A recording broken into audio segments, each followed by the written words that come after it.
With Phil stumbling drunkenly out of his bed, appearing in his head all the things he's wanting to be said. 19 minutes of Phil to Phil, with so much time to kill. He promised chill, but all he does instead is beg and show. The stream's online and straight away begins to whine, but all is fine as long as Shaz benign and doesn't step out of line. His content's immature for all to endure like fresh manure, but I feel sure he ran shoot of feeling so insecure. The money he earned from yesterday was withdrawn and long gone, as Phil's spending impulse is always set to stay on. If supports are also slow and stays so low and fails to grow, you never know, the show may turn into an easy bingo. Once kicked off across the board with charge to what because his code can be ignored, just how much DSP makes us feel so bored. To help us fight or sleep and try to keep alert to watch a creep who play bingo, but Phil will bitch and why his sheep are also cheap. While DSP is chasing green, we're seeing green across the screen as Phil's routine predictability rivals are so machinist, snorting, burping, leaning, ban. It matters not if battery fun is shy or scant to see if hours make him feel less of a man. Takes a drink and starts his like before launching into a big pretending different bills when truth is to buy a wrestling JPEG. Talks about his shitty life of call his cat and fatty wife and all his strife while forgetting that it's unwell and they were rife. With drama he will react but isn't act, that is a fact as he rehearsed to be exact in how he felt he was attacked. Teaches nearly over and a win is in sight with what to white despite Phil to light that tips were not white. We'll say alright it is okay and now it's time for Phil to play, but first he'll say that tips will help from being off the other day. And with those words we win again, it's never if but always when the game is won. Thanks to that we made it to the very end.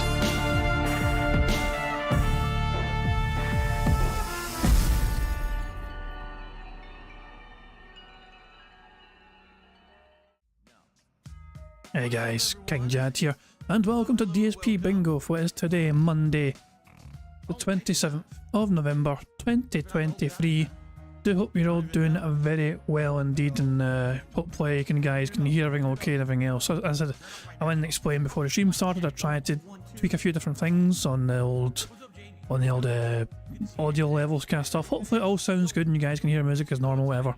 Phil Burnell is live and he's ready to go, raring to fucking stream. He said good morning everyone and then said nothing else. Exciting, I know. But yeah, Phil didn't have a great day last night, which prompts the question as to whether he's going to beg profusely today or not. The React stream got $45 and Starfield got $12, and the worst part is for DSP, he's not even finished Starfield yet. But it's not unusual for Phil to have a slow Sunday stream, no.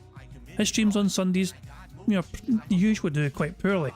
Like last weekend, $31 on a day stream, $15 on a night stream. Weekend before it, $66 on a day stream, $21 on a night stream, which isn't terrible. But yeah, the DSP React stuff never usually does amazingly well for him in the first place. He's lucky to get fucking 3 figures, if ever, for DSP React stuff. So, yeah. And the night streams as well, it can be hit and miss whatever. Starfield is obviously a game he's desperate to fucking finish, because not only does he not like the game, but the support's not there for it either, but he's determined to see it through for some bizarre fucking reason. But anyway, we ignored DSP yesterday, and well, we ignored live current DSP yesterday. Instead, we looked back on the fucking members' favourite moments. So my members nominated their favourite moments, and we kind of checked all these different things from like Phil's first ever playthroughs to him warning people, you know, you are fucked. No, he says, I'm coming for you. That kind of fucking ridiculous fucking threat he made to people. It was just, yeah, good old wee time. But I actually, because we missed the podcast yesterday, there was something apparently worth checking out from the podcast. Shout out to DSP Tries It, Memoji 101. He clipped this video and will put it at 1.25 because it's almost 20 minutes long. This is called DSP Insane Coke feeling attacked by viewers, telling him begging is the same as having sponsors. I've not seen any of this yet. I'm looking forward to checking out and seeing what sort of excuses that Phil made to try and justify why begging's okay but showing's not. Phil, your days are done.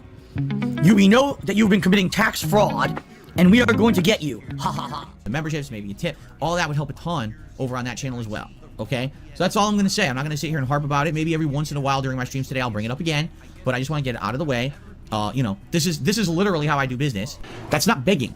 That's business. This is not me. This is, when you see all those misrepresentations of, oh, Phil is just constantly bringing this up. No, I'm not. It's a complete lie. What they do is they take the few moments that I do bring it up and they make a montage of it and act like, because I brought it up 5 times over the course of 8 to 10 hours of streaming, that's like all I did that day, which is a complete and utter lie and misrepresentation for scumbag purposes. You know. That's 100% a lie. Okay. Oh, see, Tiak says, you'd be dumb not to bring it up on a consistent basis. How is that a bad thing? It's a business. Because you have to understand, not everyone who does my content like me is considered a lolcow who gets harassed by people constantly to try to get a rise. So here's the thing. If you haven't noticed, in the last few years, when people say bad things about me, I ignore them. I don't pay attention to it. Bullshit. Bullshit. Yeah, I'm fucking laughing about that as well. Bull fucking shit. Jesus Christ, man. He fucking ignores it. And what fucking reality does he fucking ever ignore this bullshit? It never happens. He's always fucking challenging it. He's always fucking mentioning it. He's always trying to fucking get ahead of the game and try and fucking nip it in the bud and all that shit. There's no fucking way he ignores it. Here's the thing. If you haven't noticed, in the last few years, when people say bad things about me, I ignore them. I don't pay attention to it. At all. I don't address it. I don't particularly bring it up. So what's happened is now they have to go out of their way to lie to say bad things about me.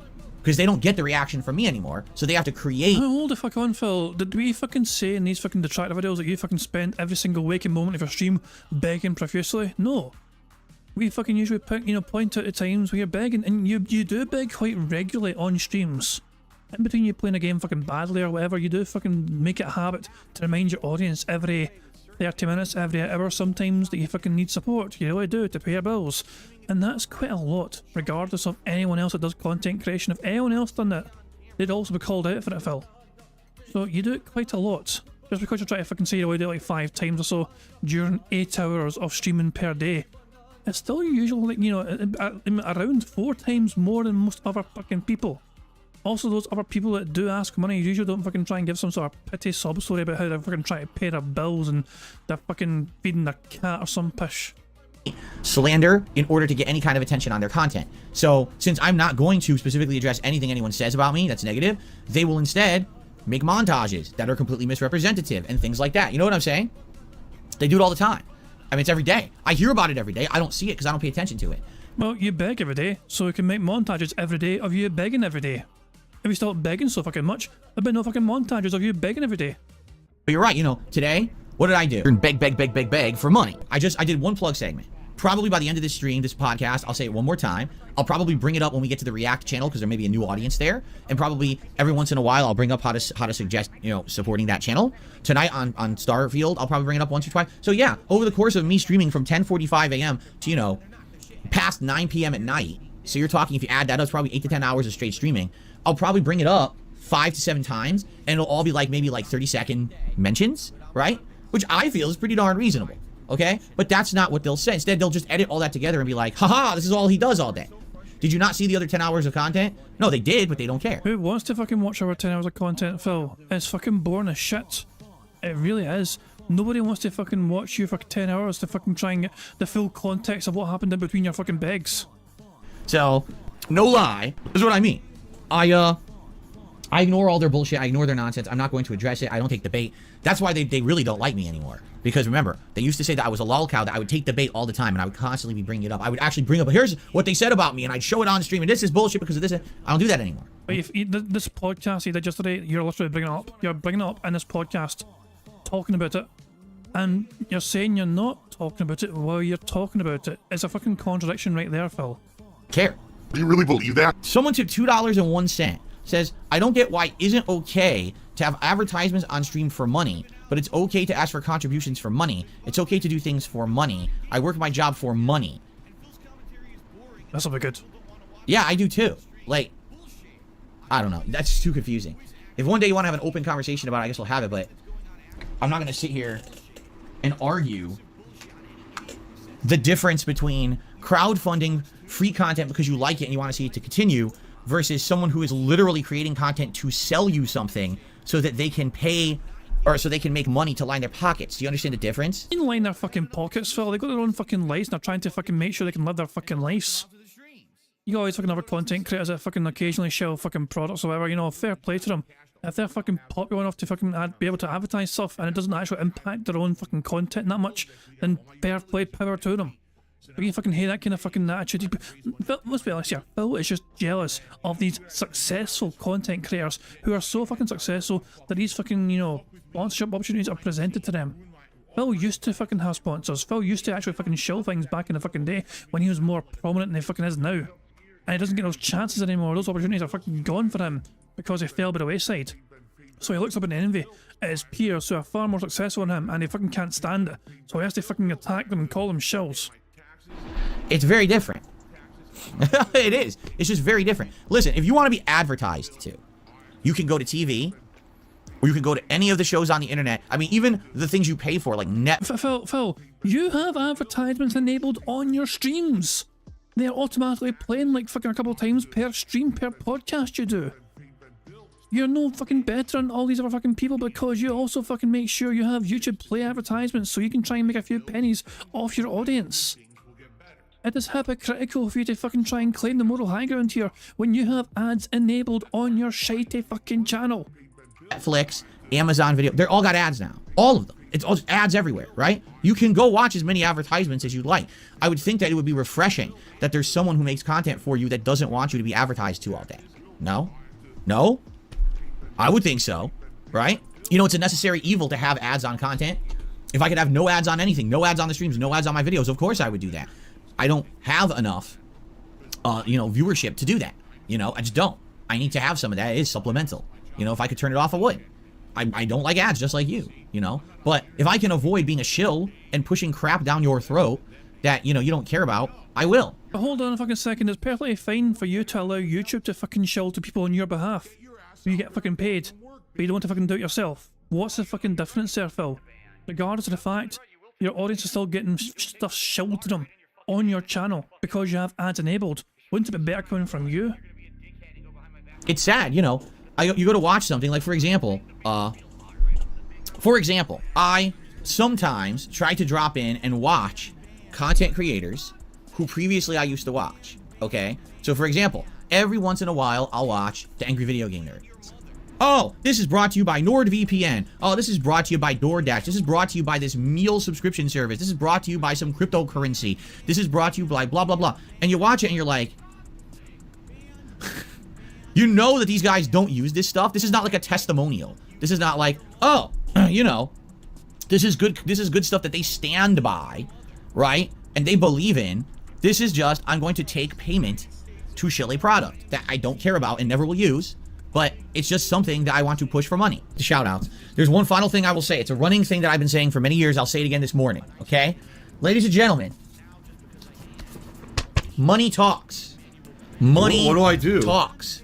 And it's intrusive to the video. It's incredibly annoying, right? Now listen, these guys have much bigger viewership than me, even to this day.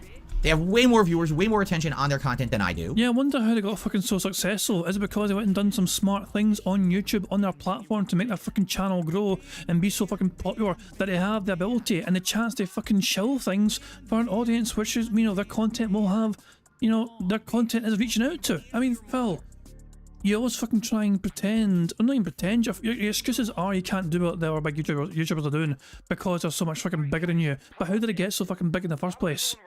By doing these fucking smart decisions on their own channels to fucking get bigger in the first place. At one point in time, every single one of your fucking peers who you look up to and envy were the same size as your channel, Phil. The difference is they fucking did something smart with a channel and you didn't. Right? So when they do those ads, they got eyes on them. So they probably make a pretty big paycheck just for pumping out that product placement or whatever it is, right? And another thing as well. Sometimes that will be the only payment from the video by having a fucking advertisement on it. Not all these content creators are guaranteed to fucking make advertising revenue from the video they make. You know, it depends on the content creator and what kind of content they've got in it. But a lot of these videos can often actually fucking be demonetized by YouTube, which means that a fucking advertisement they're shilling pays for the video. It means that they don't have to worry about potentially trying to walk a tightrope and trying to make sure the video is advertiser friendly on YouTube because they've already had their fucking payday from the product they're showing, which gives them more creative freedom to try and make as good a video as possible without worrying about the YouTube censorship protocols. They probably make a pretty penny doing it. So by doing that, they don't have to have pressure on them about how the performance is on a particular video or whatever because they got paid just for making it, right? But the quality and the feeling of it being genuine is completely left at the door when it's a shilled product placement. I'm sorry, it just is. For me, anyway, that's my personal feeling. It's like when I watch that, I'm like, I hate this video now. Like, even if the video is good and the content is good and it's funny, the fact that you had to watch this fake product placement. There's enough fake shit on Earth. We don't need to have people who used to be genuine on the internet doing this for passion and for fun to now, I made a video today to push NordVPN. Well, you have literally fucking shelled things a tremendous amount of times. You used to shell fucking loot crate crap all the goddamn time. Well, you're no better than anyone else. You try to fucking say that all your content when you fucking shelled loot crate stuff, and you try to shell, you know, spawn seats and OP seats and all that crap and everything else. You have shelled controllers before. You've shelled fucking gamer stacks before. You try to say every time you fucking made those videos, it wasn't because you're happy doing it or want to do it, but you're only doing it so you can fucking shell a product. The beanbag! You shelled a fucking beanbag for fuck's sake. Oh, by the way, there's also something in that video you might enjoy, but please get NordVPN, you know? I don't want to do that. You know what I mean? No. Sorry. You know, I'm not doing that. It's not. If I would rather quit. I would rather quit making content entirely than sell out like that and become a fucking shill. Then quit. Get to fuck. A paid character who has to watch what he does. Oh, watch what I say and do. I can't be genuine with my audience, right? Because I have the sponsorship that I'm dealing with, right? It's ridiculous. I can't stand it. I just cannot stand it, you know? So that's the deal. And that's the thing, you know, with the hate element out there that I have, that if I were to get sponsorships, which I get offered all the time, no exaggeration. You liar, you. I'm good at lying. I definitely get offered, you know, this product, to put this product placement and stuff like that, right? But again, what would happen is I would get those sponsorships, right? And I would probably have them for a bit. And then what would happen is, as you know, trolls would then go and probably do the same hate campaigns that they did over 2 years ago against me. You know, remember they got me kicked out of the Twitch partner program for literally doing nothing. I didn't do anything on my stream to get me kicked out. They just deemed that things I'd done in the past weren't worthy of being in the partner program, despite the fact I'd been in the partner program for how many years. They suddenly changed their opinion overnight with no evidence of any wrongdoing and not saying I did anything wrong. You're just out of the partner program. Hold on a second, Phil's going live. Let's pause this bastard. I just put him on pause. Okay, there we go. We're going to pause DSP. I want to watch the rest of us. We're about halfway through it currently. I want to watch the rest of us first, and we'll build up some nice speed up juice. Thanks for letting me know, D-Dog, that we're going live on DSP Bingo, but we'll build up some nice speed up juice and see the rest of Phil's copium from yesterday. Right? They kicked me out of Teespring. Teespring invited me to their business in 2017. They designed my original clothing line for me. I didn't even do it. They designed it and put the products up for me. They knew who I was. They were okay with all the stuff that I'd done in the past. And then 3-4 years later, oh, we just decided overnight that we don't want you on the site anymore. We're closing your shop and you're gone. It's like... So Teespring have something in their terms of service which Phil has never bothered to apparently read. If somebody's store is inactive and has not been updated within a fucking 6-month period, Teespring had the right to fucking remove your store from their site. That is what happened with DSP. He fucking neglected Teespring, he neglected trying to design anything new, it fucking sat dormant, the store did not fucking get updated in 6 months, and so Teespring showed him the door and gave him Das Boot. But it kind of coincided around the same kind of time as Phil getting booted from, you know, Twitch for partnership program, and Stream Elements as well, kind of a bit of similar kind of time. So Phil instead just fucking blamed the trolls for that one. Huh? But that's how these companies are. So, why on earth, right, would I go out of my way, change my content in a way that I don't want it to change, that I would become a paid shill, and I'd have to be so careful, about what I say and do in my content that I don't upset someone to be dropped from a sponsor, just so that my trolls would go ahead and hate watch all my content, nitpick things I say and do, create these unfair montages that aren't representative of who I am as a person, and or use things from 10 plus years ago that I don't do anymore and act like that's who I am today. It's like fucking saying that, you know, just ignore all the fucking Jews that Hitler killed because he was actually a very nice painter. Did you guys not know? Hitler actually fucking was quite good at painting, and some of his fucking portrait work was outstanding. Ignore all the fucking other stuff he did, that was out of context. Phil, you are a very toxic, nasty piece of shit. No, I'm not comparing you to fucking Hitler. And don't get me wrong, it was just a fucking clever analogy. But you say things on a regular fucking basis which merits people clipping you and making fun of you and pointing out your fucking fallacies and your contradictions and your fucking hypocrisy. You invite the fucking discourse, you invite the drama because you can't stop yourself from saying and doing dumb shit all the goddamn fucking time. To try to get me kicked out of those sponsorships. You would be opening the biggest can of worms, right? Doing something like, it's just not worth it. Not only would I have to change everything that I do for these promos, these products, all this stuff, but then there's this potential for so much harassment and things. It's just, you know, I'm better off being completely independent. Right. And, you know, if it's a stream where contributions are low, I'll say something like, you know, it's a slow stream tonight. Not that anyone has to do anything about that, but I just make factual observations, you know? But people want to say stuff like, oh, he begs, whatever. If you think that everyone who streams and is trying to actually make a living streaming is a beggar, go ahead and say it then. Whatever. I don't give a fuck. I'm successful at it, so I don't give a shit, okay? Okay. I really am. Someone like me, in the situation I'm in, with the amount of harassment I get, that's the best option, is to stay indie and just to be my own man and to do my own thing and to keep that crap out of my content, be true to my audience, you know, and that my audience will reciprocate and support the content, right? In fact, being honest here, I feel like if I were to change, like if I were forced into a situation where I have to take these offers, right? And I start taking them, I guarantee you there would be people who would turn on me and be like, so you were always against that, but now you're doing it. I'm like, well, it's a necessary evil, right? Well, forget it, right? And they're not going to watch and they're not going to support, because that's what I mean. Like, they've been around for a while. They see what I stand for. And honestly, I'm one of the people that have been a holdout. You know what I mean? Like, again, all my contemporaries on YouTube, if you haven't seen it, they've all started doing this. This is just a common thing. Because remember, years ago, people said stuff to me like, you know, don't ever do that stuff. It's terrible. Now everyone does it, and it's like it's commonly accepted. It's just common that you go on a YouTuber's channel or on a stream, and there's all these product placements and offers and promotions and referral codes and all that. It's just common practice now, right? Didn't used to be. Really, it was the opposite. It was the rare thing when someone would do that. You know what I'm saying? But now it's like, well, everyone just does it. This is how people make their money. They take the bag and they run with it. So that's fine. It's accepted. Well, what happened? So I didn't change. I'm the holdout. They all changed, but that's okay because it's them. But if I had done it, again, because I'm held to an unfair standard being a lol cow on the internet, so if I changed to do the same thing everyone else did, I'm the hypocrite. I'm the one who's, it's not fair, you know, how dare you, and everyone turn on me. And then you would see all the, I guarantee you'd see all these video montages, DSP, the complete hypocrite. Here's the history of how... But Phil, you are a fucking hypocrite already because of things like live streaming, because of things like the LED lights behind you. These are all things you fucking mocked and scorned in the fucking past. Even direct capture, you mocked that in the fucking past because you didn't feel like it was a fucking personal experience of bringing content.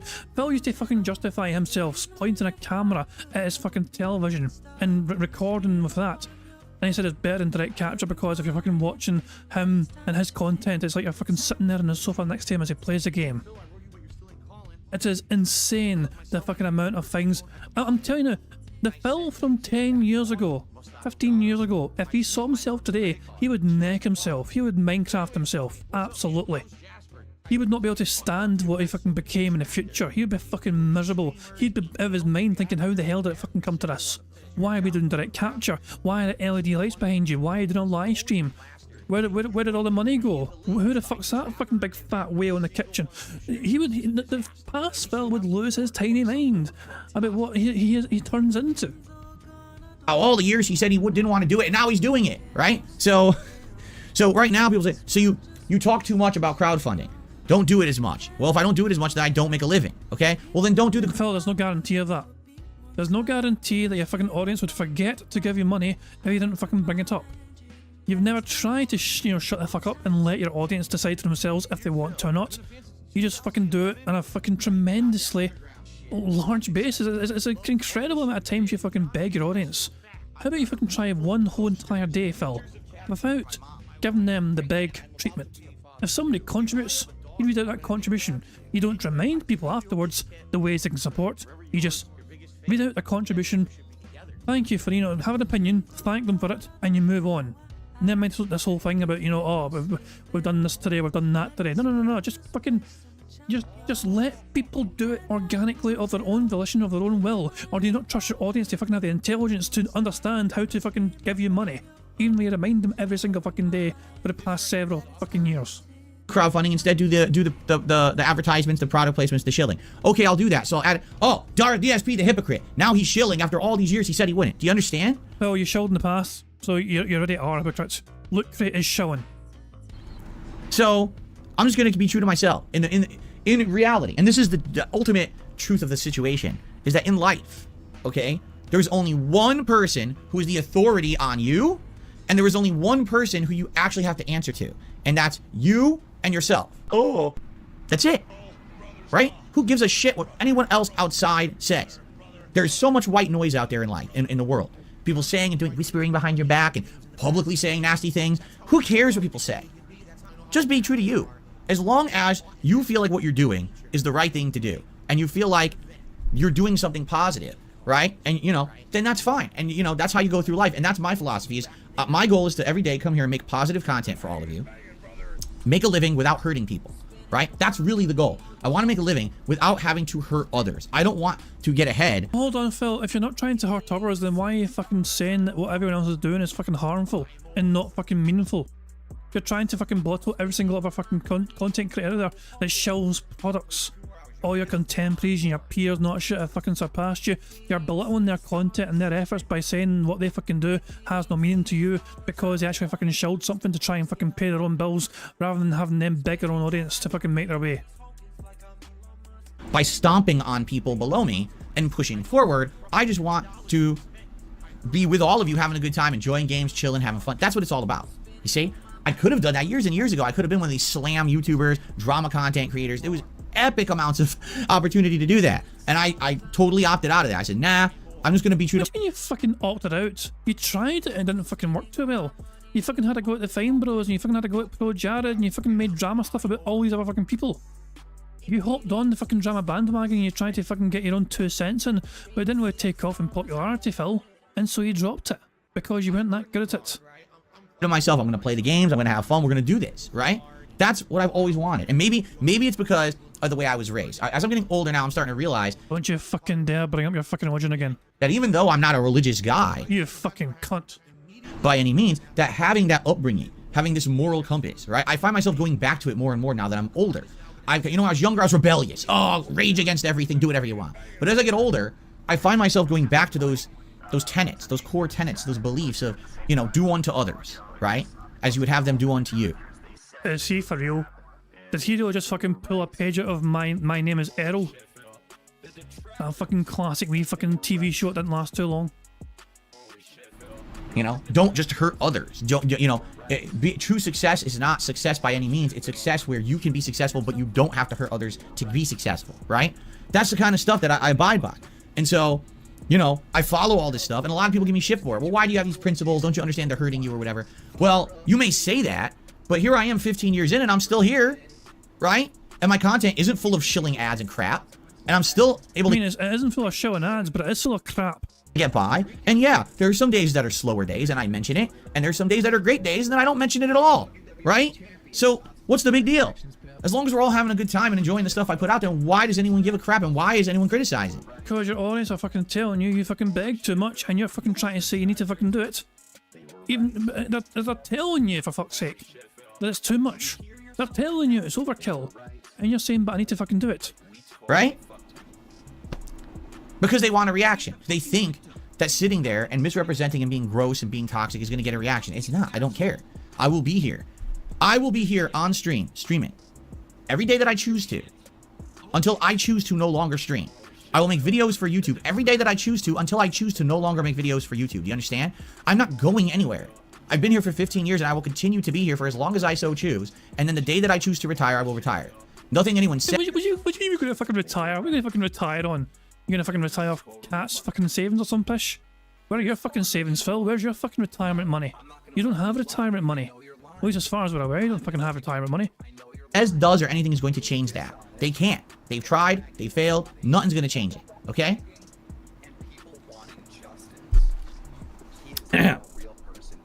So, there you have it. That's my philosophy. So when you ask me all these questions about this stuff, there you are. And the funny part is that you get a troll, like for example, this person did a super chat and says, I'd rather watch an ad than be asked to donate. You just donated. You just donated. I didn't ask you to, you just did. That person's dumb, yeah. I agree, that person's So you dumb. just literally did the biggest hypocritical thing you possibly could have done, right? You're full of crap. And that's the truth. No, most people would rather willingly contribute to something they like than be forced to do something they don't want to do. That's the truth. Take the paycheck, take the bag, be a fucking loser shill, and have no credibility whatsoever to anything you say or do. So, I've already said this before. Like today, I could, right now, go outside and walking down the street, I could stop a robbery. Like an old woman could be getting held up, and I could run up and punch the dude right in the face, just knock him the fuck out, and throw him down the street. Save the woman, right? Then... But Phil, you wouldn't be able to talk about it on your stream because that would go against your moral compass of you fucking trying to brag about doing something nice for people. Because that means that you'd fucking get something out of it, Phil. If that happens, Phil, your own moral compass would prevent you from fucking telling the audience about that. I could turn around and a car accident happens and I pull a person out of the car that's on fire and I save their life. All right? And then all of a sudden the earth opens up, right? And people are about to fall down this big pit in the ground and I start pulling people away from the edge. Oh, get back everyone. Get to safety, right? And then aliens could come down out of the fucking sky, open their doors like, we are invading. And I could run up and say, fuck you, and kick the alien right in his alien genitals and throw him back into the spaceship, infecting him with some kind of deadly disease. All right? I mean, you're toxic, so that's quite believable. And then they all die, and I saved the entire planet. It was like pigs were flying over my house, volcanoes were erupting, the sky had fallen, hell had become an ice cube. I couldn't fucking believe it. From this situation, I save everyone. All right? And what would happen? Those people who don't like me would literally go on their stream and be like, were you aware that when Phil was doing that, a napkin fell out of his pocket and he littered? And all they would do in the entire video is talk about how Darkside Phil litters. That's it. They would ignore everything else that happened that day. None of that matters. That's how those people are. What in the ever-loving fuck was that about? Jesus Christ, man, that was fucking stupid. Big ups to DSP Tries Etymology 101 for clipping that, and of course for their usual humorous editing as well. They had to go along with it. Let's just crack on with a fucking bingo. Jesus Christ, man. So even before we begin the bingo, there was a tip from yesterday. The stream had ended when the tip came in. It was Snow Yusuf it tipped, and I thought I'd replay animation since we missed it yesterday. Money, money, yeah, yeah. Money, money, oh, money, money, yeah, yeah. Money, money. Snow Yosef tipped £5. All this rambling about reminds me of the days before I started drinking me radiator fluid.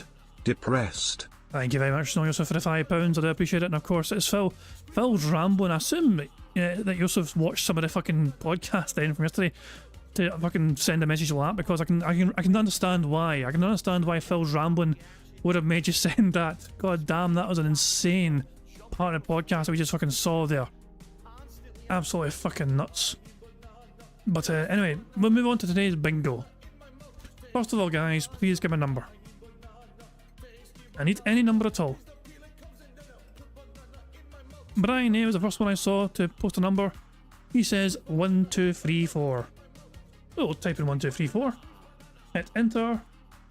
And this is a bingo card we have for today's bingo fun and or games. We have Phil to say short, him using hateful slurs, him saying on demand, him saying you know what I mean, and him saying chill. Then you got Phil's having dead air, him saying interesting, him doing Q&A, him getting at least $15+ in tips, which is pretty much a guarantee these days because of 1 Minute Man, and him saying friend. The third row is Phil saying time, him pointing at a text on the screen, him snorting, him saying by the way, and him having a dumb close-up. The fourth row is Phil saying members, him doing scat talk, him saying tired, variety and detractor or trolls, and the fifth and final row is Phil doing a Y or a T pose, him giving a thumbs up to the camera, him saying there you go dude, and finally, oh, that's a bingo card for today's show. Now of course before we even begin as well, I'm going to briefly go through the kind of rules and all that crap of the game just so you guys are understanding if you're new to the stream. First of all, if you are new, welcome to fucking DSP Bingo. This is where we turn Phil's shitey podcast into a game of bingo and we try and fucking get a full house on the card before he starts recording for gameplay for YouTube. Now to win a prize, you guys can potentially win a prize for watching bingo, and if we do get a full house, you could win a prize. But to be eligible to win the prize, you've got to make sure you've left a comment in the community post which is linked in the description of this live stream. And if we do get a full house, we usually play a game of marbles to determine the winner. I done an example of that the other night just for doing it for fun. There we go. Anyway, there's plenty of ways we can get free spaces on bingo cards you see before you. For example, if Phil snorts 20 times or burps 10 times before he starts recording for gameplay for YouTube, that will give us all a free space.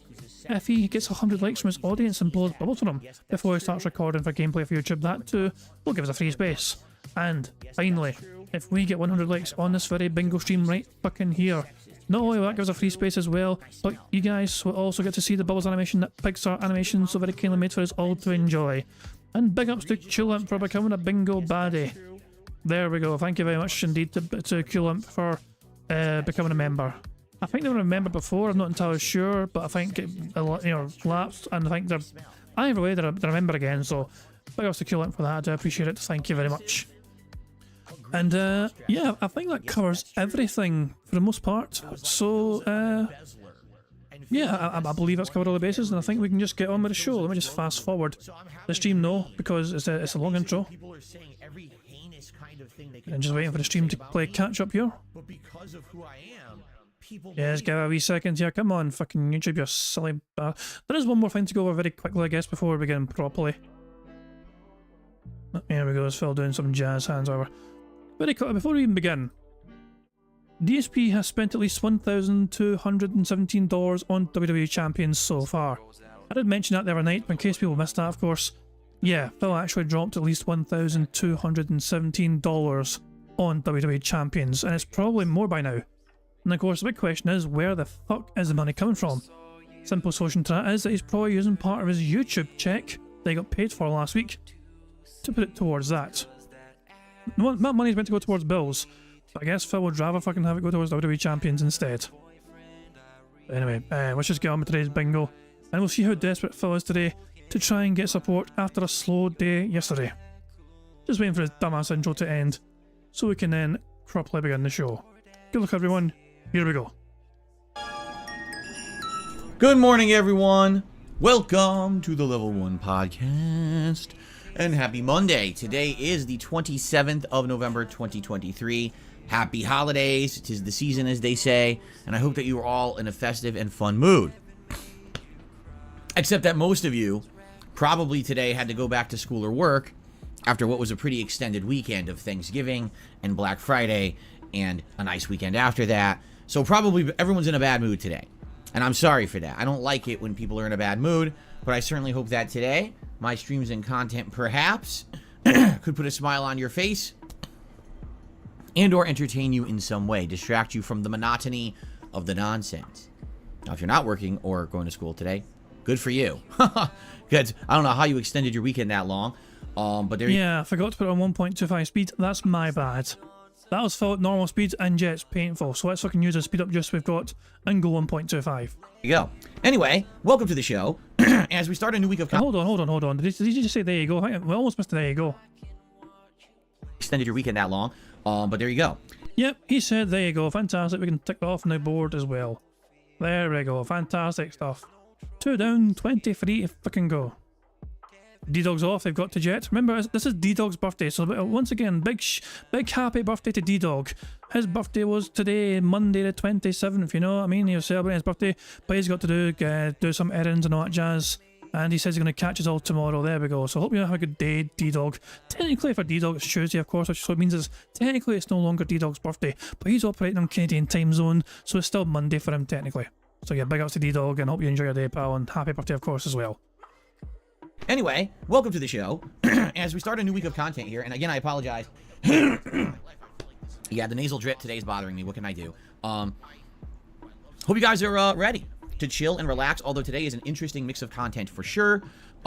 With Modern Warfare 3 multiplayer, which of course will be very action-packed and rage-inducing, paired with a late-night stream of Like a Dragon Gaiden, which will be, you know, action, but also a lot of RPG elements and relaxing and fun in that regard, and a lot of interaction. That's why I call it a late-night chill stream. So, totally different kinds of content on the 2 different streams today. What I'd like to do today, this morning, is recap a little bit about what's been going on in regards to the React content. And, of course, I want to talk about what happened last night with Starfield, because we are right at the tippy-tip edge of finishing Starfield. We are literally, like, right there. The final segment, the final choices, the endgame stuff, the epilogue stuff. We're right there at the precipice. And we ran out of time, and it's like, if it was another night where I had extra time, I absolutely would have stuck around to finish it. It just so happened I couldn't do that yesterday, which sucks. You know, obviously I would like to be able to finish and not have lingering stuff, but it is what it is, right? So we'll talk about that, and also, of course, we'll talk about all this holiday stuff going on. So I hope you're all doing well. Not any game news or anything crazy to talk about today, since there's not a ton to talk about. There's a strong chance that perhaps we'll get to the suggestion box, which I know you guys have wanted me to go look at, like, for ages. I always say if we have a podcast... Oh, fuck me, not a suggestion box, not again. Just so I can fucking say no to every fucking reasonable suggestion that requires him to make a little bit of extra fucking effort.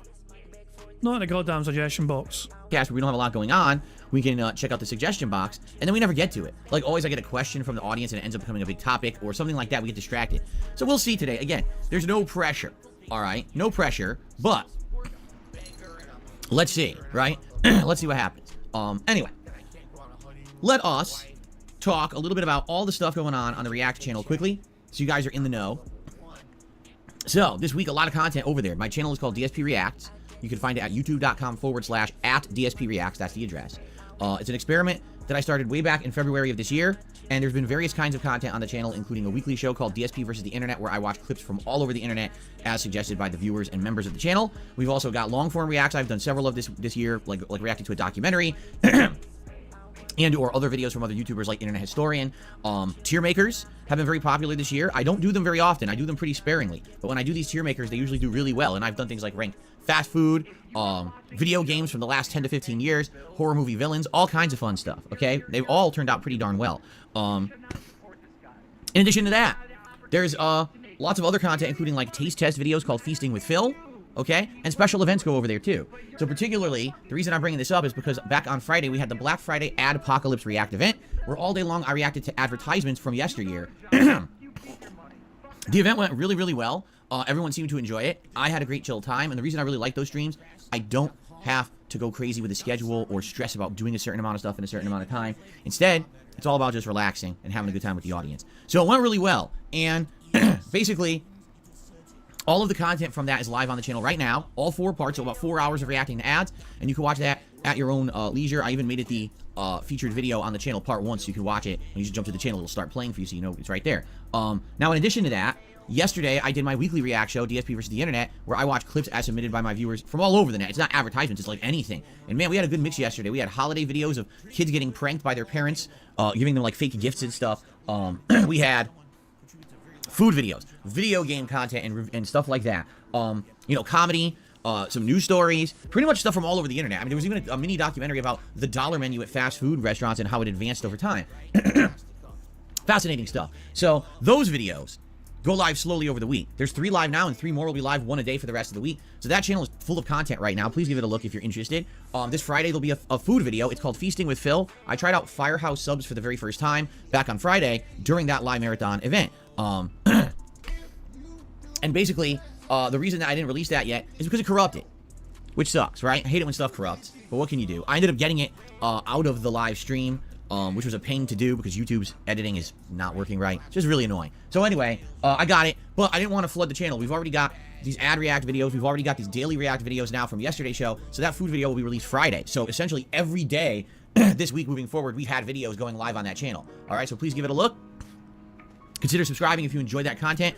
And that channel, the only reason that it's viable and successful is because of memberships, okay? Paid memberships. I don't make ad revenue on most of the videos on that channel, reason being, a ton of them get claimed or revenue shared because you're reacting to content, and YouTube tends to claim those videos and give the rights to other people. So, if you could consider becoming a member over there, that would help a ton to keep that channel viable. Oh, by the way, when you're a member, you suggest the clips for the weekly show on Sunday. You're the ones, the members, who actually suggest clips. All right? So,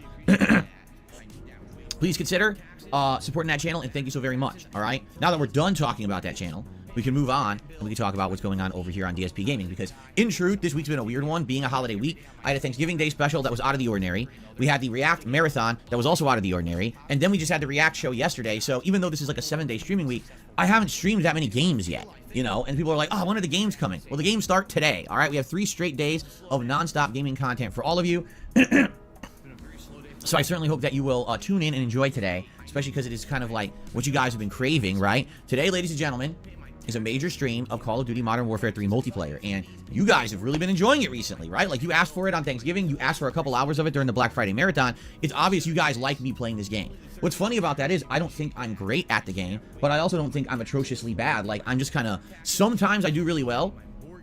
I guess it depends on the connection and the loadout and the situation. And other times I suck ass and I rage at the connections and how bad they are. I think people like that. They like that there's that rage factor. They like laughing at my reactions. They like me being honest about the game too. At the same time, if I just sucked every match, it wouldn't be as fun as when I have a really great match, right? Where I run around and I'm getting kill streaks with the knife, or, you know, sniping and getting on a tear. And the next thing you know, you got the score streaks coming in. I'm Juggernaut running around kicking ass, right? You know what really sucked?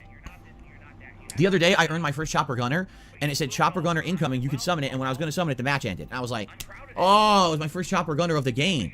It would have been so awesome to get the Chopper Gunner and see what it looks like and play it for the very first time, and I didn't get it. I was like, oh, the time ran out. So, you know, hopefully, if things go well, perhaps I will get another Chopper Gunner. Today, we'll see it for the first time. I guess we'll have to see what happens. But, you know, I want to tear last time when I played on Friday. I was using the knife, running around with the stealth shoes. What are they called? They're like, they're not ninja shoes. They're something. Basically, they don't make any noise, and they don't leave footsteps. So basically, you can run around, and you can just get on, like, crazy knife kill streaks, and no one can really see or hear you.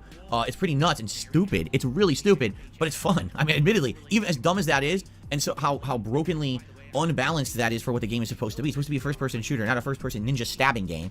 It's still fun to do. So I'm looking forward to maybe doing more of it today. I'm being told it's called Covert Sneakers, by the way. There you go. Thank you, guys. So today we're going to jump in. Obviously, first thing I'm going to do, as always, is try to do the daily challenges, whatever they are, get the bonus experience, get some unlocks, and then probably go back to my SMG, Striker 9, and knife loadout, which is the covert loadout, and see what we can do. And then if we get bored, we switch it up. That's fine, too. It's all good. You know, have a good time with it, all right? So, I hope that you guys will join me for the stream. Like, you've been requesting Modern Warfare 3 actually more than anything else recently, which is shocking because most people say, oh, the game sucks, it's terrible, but you guys want to see me play it. I'm down for that. And I want to say a special shout out and thank you to those who show up, engage, and support these streams. Just keep in mind, you know, I love it. I love playing it. And ever since you guys had turned it back to daytime streams, you absolutely have come through with your commitment that you were going to engage and support these Modern Warfare 3 streams. You have, every single one. So, thank you very, very much for that. And hopefully that will keep up, right? That will keep going. I like the game. I want to keep it in the rotation, and I will as long as that level of attention continues, all right? Keep in mind, there's some big new games coming up that we're going to be playing. Maybe Modern Warfare 3 won't stay a daytime stream forever, so it's good to enjoy it now, right? Okay. Cool. So that's the first stream today. Later tonight, 6:45 p.m. Pacific time, it's the return of Like a Dragon Gaiden, game that I've been playing for about a week now. I think we're like 10 hours in, I want to say. I think we're 10 hours in. I haven't played it for several days now. We are 10 hours in, yeah. I haven't played it for several days, so I tend to forget how far in we are. But the playthrough's going swimmingly. We actually unlocked the combat arena, and we ended up doing these big team battles. They're called like Hell Team Throwdowns or something, and did some of those last time. I don't know if we'll do more of those tonight, or if we'll just go further into the story. We'll see. But the game's fun. Lots of side content and quirky stuff in it. The story so far is interesting, and the thing I really like about the game is I feel like I'm playing it. I've played so many Yakuza games. Of course, now they're called Like a Dragon, but I played so many Yakuza games that whenever you play one of these now, or Judgment, because they're basically the same game in the same universe, really, you feel at home. You feel like, okay, I know how it plays. I know how the formula works. It's fun. It's interesting. It's engaging. It allows us to enjoy and interact and have fun conversation while I'm playing it. That's why I really like those playthroughs. So I hope you'll join me tonight for that one as we continue on and have a chill time together. Tomorrow will be the continuation of Super Mario RPG Remake, which is a great game. We're now about 12 hours in? No, 9 hours in. We're 9 hours in right now. And we just arrived at Monstro Town, which is an important part of the game because a lot of side content actually opens up at Monstro Town. That allows you to get some optional stuff that's really good in the game, really powerful stuff. So we'll start with that and continue on. And again, another kind of a chill stream game. I'm really enjoying this remake because the graphics are better. The visuals, not visuals, music. The music completely redone by the original composer. Great game. Loving the new gameplay elements. Everything good. So I can't wait for that tomorrow. Tomorrow night will be more Street Fighter 6 with Dalcine. Now here's my plans because I have an update. Are you ready? Okay, listen up. Here's how it's going to work. This Tuesday night will be my final casual session with Dalcine in Street Fighter 6. That is. I want to do one more final leveling session with Dalcine, all casual play, try to get as good as I can. I will this time actually watch some videos, okay, to try to level up my game, because I wanted to do that the other day and I fell asleep, because I was so tired from the marathon. I fell asleep before, okay? So tonight I'll watch some Dalcine stuff from Top Dalcines, try to absorb that tech, and I will try to level up tomorrow on the late stream, okay? Now what do I mean by that final stream? What I mean by that is after tomorrow night's stream, which will be casual play, I intend that this Friday, for Friday Night Fights, okay, I absolutely, positively will be doing ranked play, okay? So I hope that you guys will tune in. I hope that you guys will, join me for the fun. I think it's going to be really fun. To actually try the ranked play and see how I do and see how I place. I'll be honest, I think here's what's going to happen on Friday night when I do my ranked placement matches. If I play anyone that's not a top tier rushdown character, I'll probably have a good chance of winning. And anytime I face a Cammy, a Jury, a Ken, a DJ, they're going to beat me. So really, the spread will be dependent on luck. if I face other characters, I will likely win almost all the time and probably place highly, like maybe high platinum or even diamond. But if I end up facing an onslaught of these characters that are easy as hell to play, and the rushdown just dominates Dalsim, I'm probably going to place low. I wouldn't be surprised if I place as low as gold. Seriously. So, I'm very curious to see how this is going to go, okay? Let's see on Friday night. Now, Top Op Smoke Puffa says, what about community nights? We already did them. We did community nights over the summer. They were fun to do, but in reality, community nights aren't as good as you think, because when you're doing a community night against viewers, people don't just want to see you play the same character the whole night. They don't. They want to see variety, and if the people you're playing want to see variety. The whole point of me trying to level up Dalsim is just playing Dalsim to get good with him. Do you see? So, number one, if I did a community night but only Dalsim, it would be boring. That's number one. Number two, community nights are full of lag, because I'm playing people from all over the world. Instead of the game matchmaking and trying to find the best matches for me, I'm just playing people from all over the globe, and half the connections end up being insanely bad. It's not a night where I'm going to learn anything or do any kind of viable gameplay. It's just kind of a mess around night. They're nice to do. I enjoyed doing them over the summer, but it would not work for what I'm trying to do with Dalsim right now. Like, there's nothing wrong with the community night, but it wouldn't level up my Dalsim. You see what I mean? Okay. Burger. By the way, Dapian says, I think Tuesday, try focusing on Dalsim teleports, essential for corner escape. Perhaps you're right. Try to find the safe ways to teleport out of those situations. Right. Like I said, I think the key here is watching more gameplay. I didn't get to watch any when I played Saturday night. I fell asleep early after that crazy marathon of reacting and everything. My wife and I were so tired on Friday, both of us, and we went to bed like an hour and a half earlier than we usually would. And here I am, I'm about to watch a Dalsim video, and I go, whoop, flash right out. I'm like, oh man, I didn't see anything. So anyway, so Tuesday, Super Mario RPG Remake and Street Fighter 6 Dalsim, the final casual set, before I head into ranked this coming Friday night, okay? And then Wednesday is my final consecutive streaming day this week. Yes, this is a full 7-day week for me, and that will be more Modern Warfare 3, which we're about to play, and more Like a Dragon Gaiden to end the week, and that's the week for me, okay? Good week, good streaming week.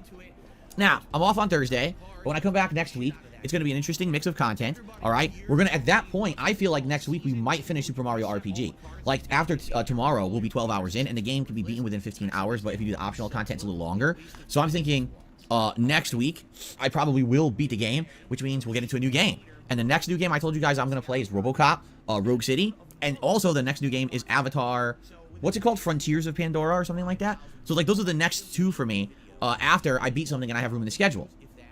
So, yeah, those are coming up as well in early December, okay? So, next week should be fun because we're going to have a mix of finishing stuff, continuing on with stuff, and wrapping stuff up and getting into new games as well next week, okay?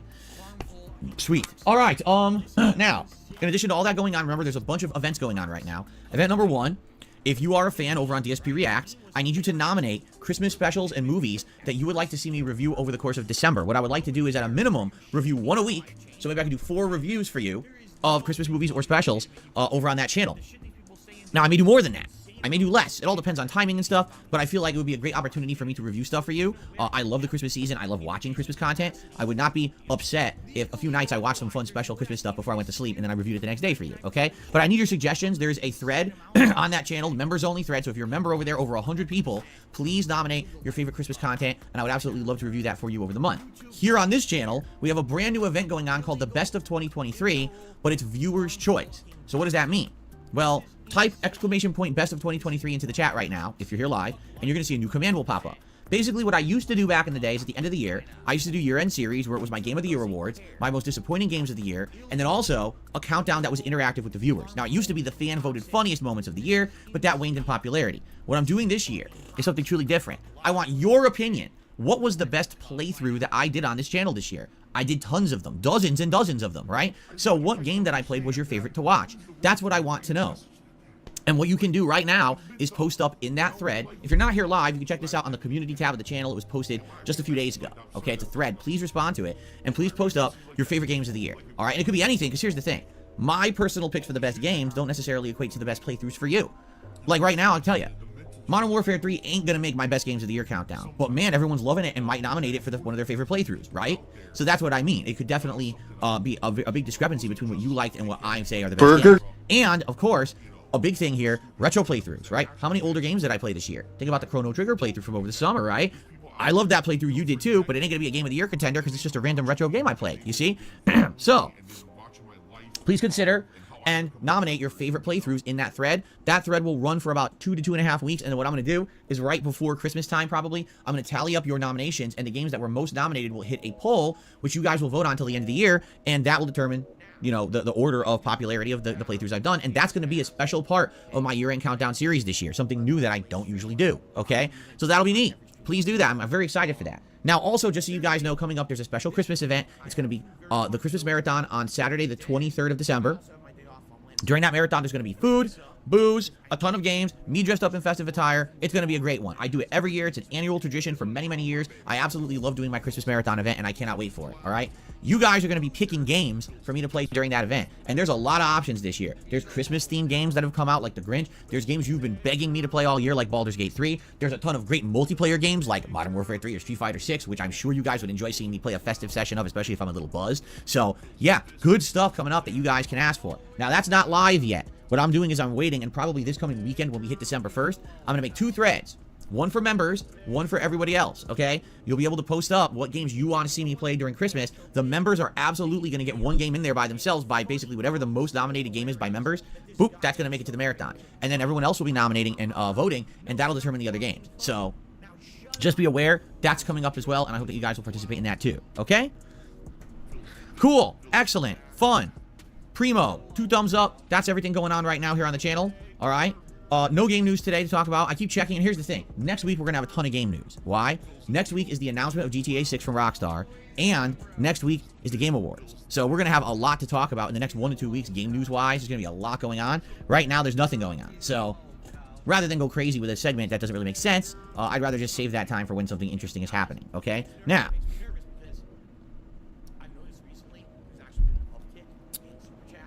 please support the stream today in any way you can. Liking the stream for engagement helps a ton. Leaving comments on videos and talking with me, engaging in the chat, helps for engagement a lot and lets more people find this channel. Super chats and super stickers and super thanks on on-demand videos. That's a way to contribute through YouTube. That's an easy way to do it and helps a ton. Burger. Memberships and gifted memberships. They help a ton. 'Tis the season. If you're watching and you want to give to your fellow viewer and have a nice community vibe, gifting memberships is a great way to do that. As you can see, for the first time in ages, we actually stayed over 500 members overnight. Hallelujah. Thank goodness, right? Now, can we keep it at that? And can we continue to push forward positively? I hope so, all right? So that's what I mean. My goal for today, I'm doing a Modern Warfare 3 stream and Like a Dragon Gaiden. It would be great if we could hit 520 members by the end of today. That's my goal. Let's see what happens, all right? And, of course, the other thing is tips, which are PayPal contributions live during the stream.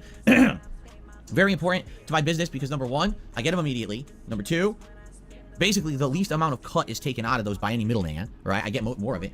Since I get it immediately, I can use it for important stuff like paying bills, going grocery shopping. Or going fucking splurging on WWE champions. Again, I mean, I held my tongue for as long as I could. I let Phil cook for a long fucking time there without fucking saying anything, despite me wanting to just fucking yell at his fucking dumbass. But here he is. Fucking, he's using some of his YouTube payment from last week to fucking splurge on WWE champions. $1,217 fucking dollars over the fucking weekend there. And that's at a minimum. There might be more than that, for all we fucking know. Let me check TJ's fucking twits and latest tweets or whatever and see if there's anything new or whatever. No, that's just, yeah. Let's see all the replies. Blah blah blah blah. There's a lot of replies. Fuck me. Jesus man, there's so much fucking money in the fucking drain. I think the latest one is 1,217, and that puts Phil in the top 7. He's ranked 7th in the world currently, going by the latest tracking by Gamebox. It is obscene amount of money to just waste on. Isn't the thing? It's not as if he's fucking spending it on, like, you know, like a holiday or something, or even fucking alcohol. He's spending it in a mobile fucking game, for fuck's sake. And here he is begging profusely to his audience to try and please tip me. Tips help more than anything, by the way, guys. You know where the tip money's going. Buying games, paying other things. You know, that's what it is, the liquidity, basically, of the business.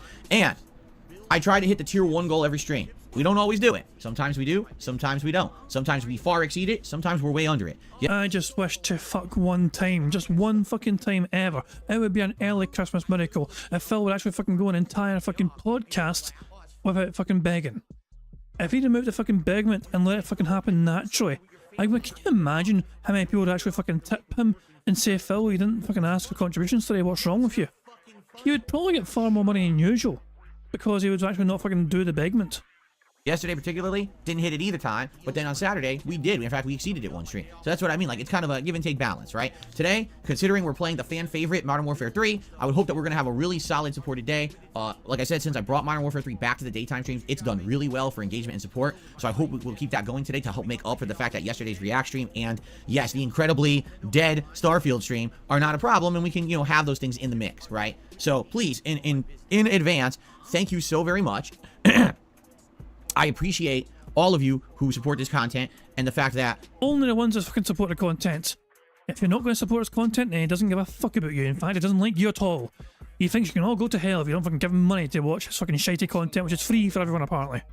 no big product placements, no shilling, no referral codes, no giant segments talking about this kind of stuff. No quality, no effort, no fucking, you know, desire to, no passion playing the fucking game, nothing. There is nothing there to attract people to fucking watch your garbage fucking content, Phil. The reason why the podcasts have more fucking viewers than a fucking live stream and a gameplay is that you people just want to wait and see what you're going to fucking say during the dumb fucking podcast segments. Well, for the love of God, for all that is fucking right in the fucking world, stop fucking begging. Instead, it's just me putting out fun content, and you support it because you have supported me for 15 years. That's the reason I'm still here, while everyone else on YouTube had to kind of change over these years and put in all this kind of stuff. I don't have to do that because of you. And you have to understand how grateful I am, how appreciative I am that I get to do what I love for a living because you guys support it the way you do. So thank you very, very much. Hope to keep that momentum rolling today. All right. What's up, Jade? Good morning. So actually, guys... Am I a bad person for him saying, let's keep that momentum rolling? And as soon as I said the word rolling, it says, oh, hi, Jade, who's in a wheelchair. As soon as I heard the word rolling, then it says, hi, Jade. Look who rolled right on into the fucking stream. At time go. That's all I've got. Like, no exaggeration. That's all I had to talk about today. So what I would like to do is blow my nose quickly because I feel like I'm about to sneeze. And then I think we actually will have a segment for the suggestion box this morning. Fair enough? Oh, fuck me. Okay.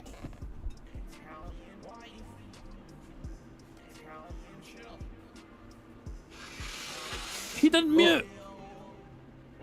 That's funny. Dickens left.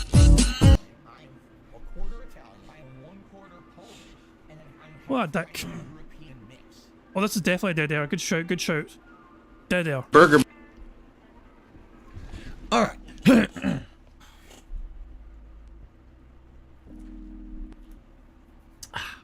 Okay. So, let us jump in here. Oh, he's doing it now, isn't he? He's doing it now. All right. So continuing on with the suggestion box from where we had left off. You ready? Now keep in mind, the suggestion box is... Hold the fuck on. Before he's even began, the condescending laugh he just fucking gave there.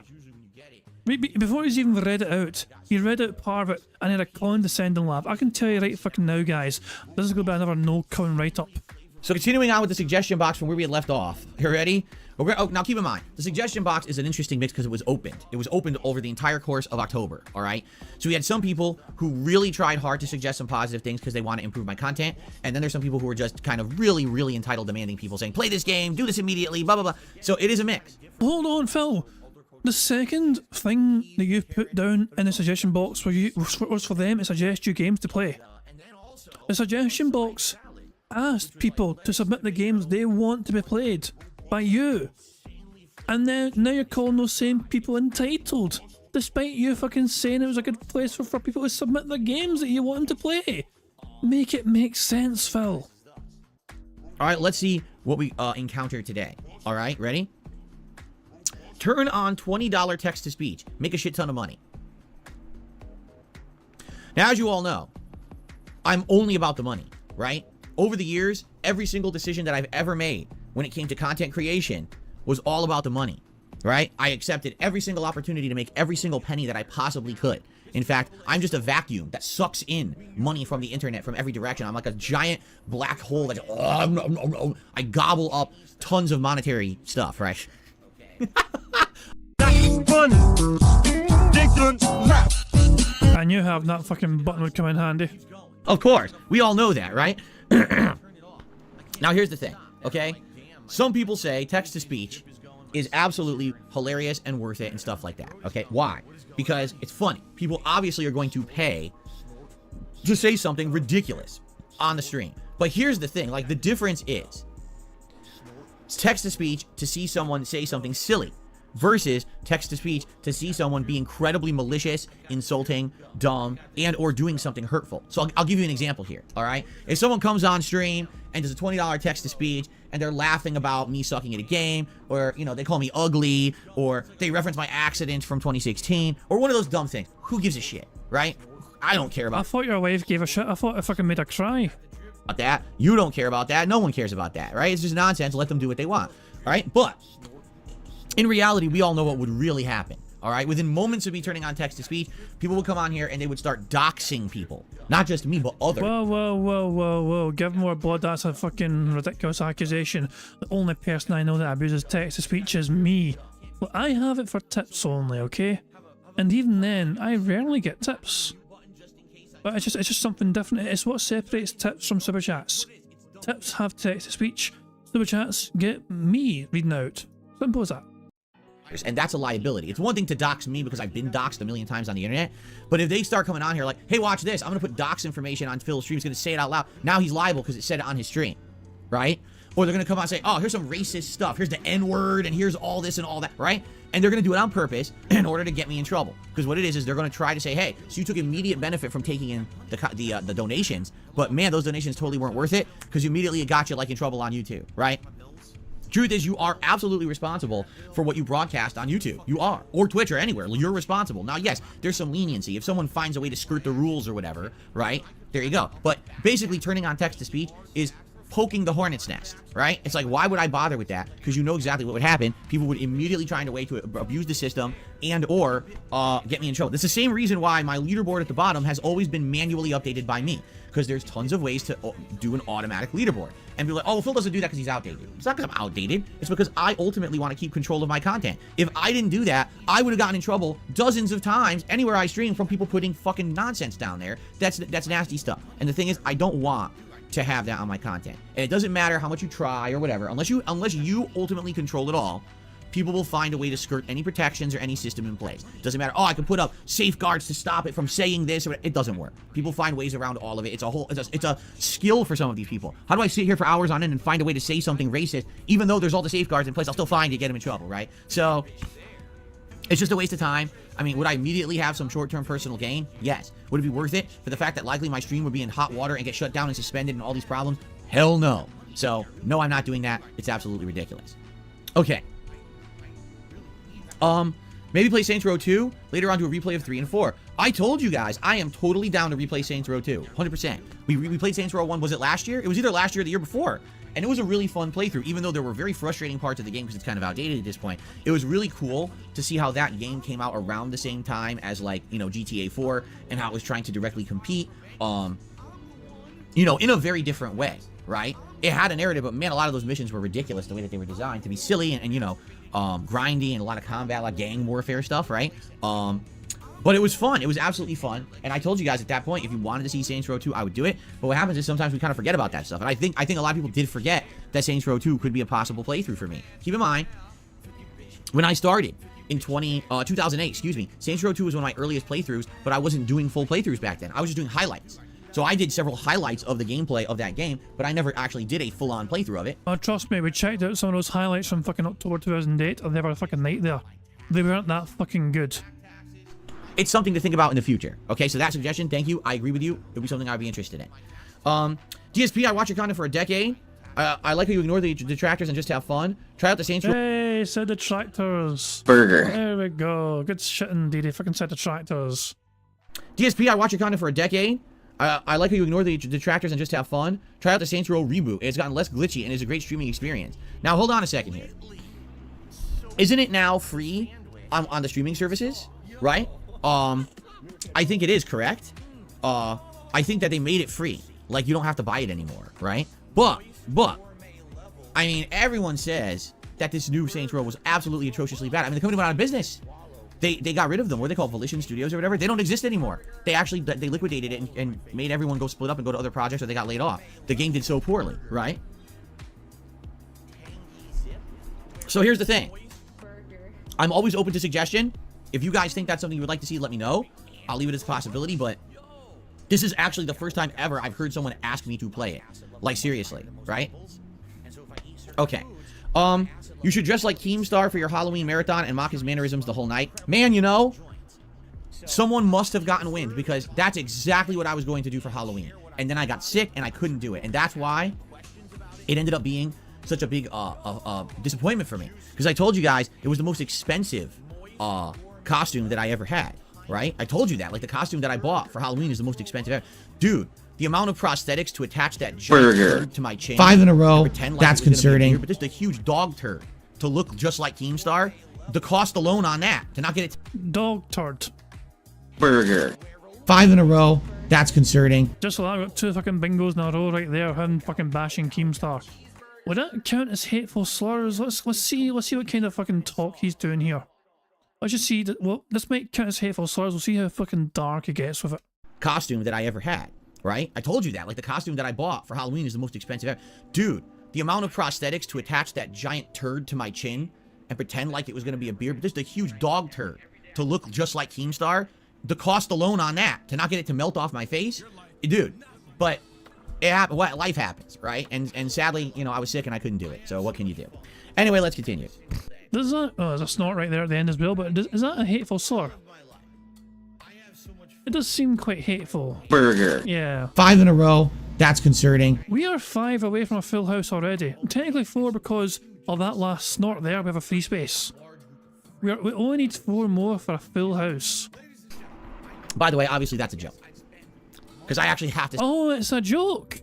Were we meant to fucking laugh at that, Phil? That's funny. Dickens laugh. I don't care how annoying that gets. I like having it as a fucking button. Whenever Phil tries to be fucking funny, it's good to have that there to use them. Say that because some people will actually believe that and be like, oh, this is true. No, I'm not a drama guy. I wasn't going to do that for Halloween at all. I'm just joking. It's a stupid joke. Don't take it seriously, but some people will. Okay. Let's continue. For custom merch, there's a company called Designed by Humans. I know of a streamer who uses them for his merch. I believe Redbubble does custom shirts and stickers. Designed by Humans. Does anyone know who this company is? Let me look. See if I can figure anything out here.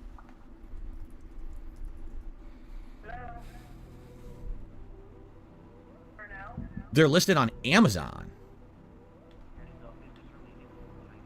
What is this? No, they're at Target and Amazon. I don't see this. Let me click on it. This looks to me like Designed by Humans sold at Target. It doesn't look like it's a custom website. Designedbyhuman.com? No, it doesn't. I don't know, man. Do you guys see anything about making your own? Here, designedbyhumans.com. Get the fucking pop-up up. I'm trying to read your site. I don't need a pop-up in my face. No, I guess it is. Shop popular artist brands discover. But how would you make your own? I don't see.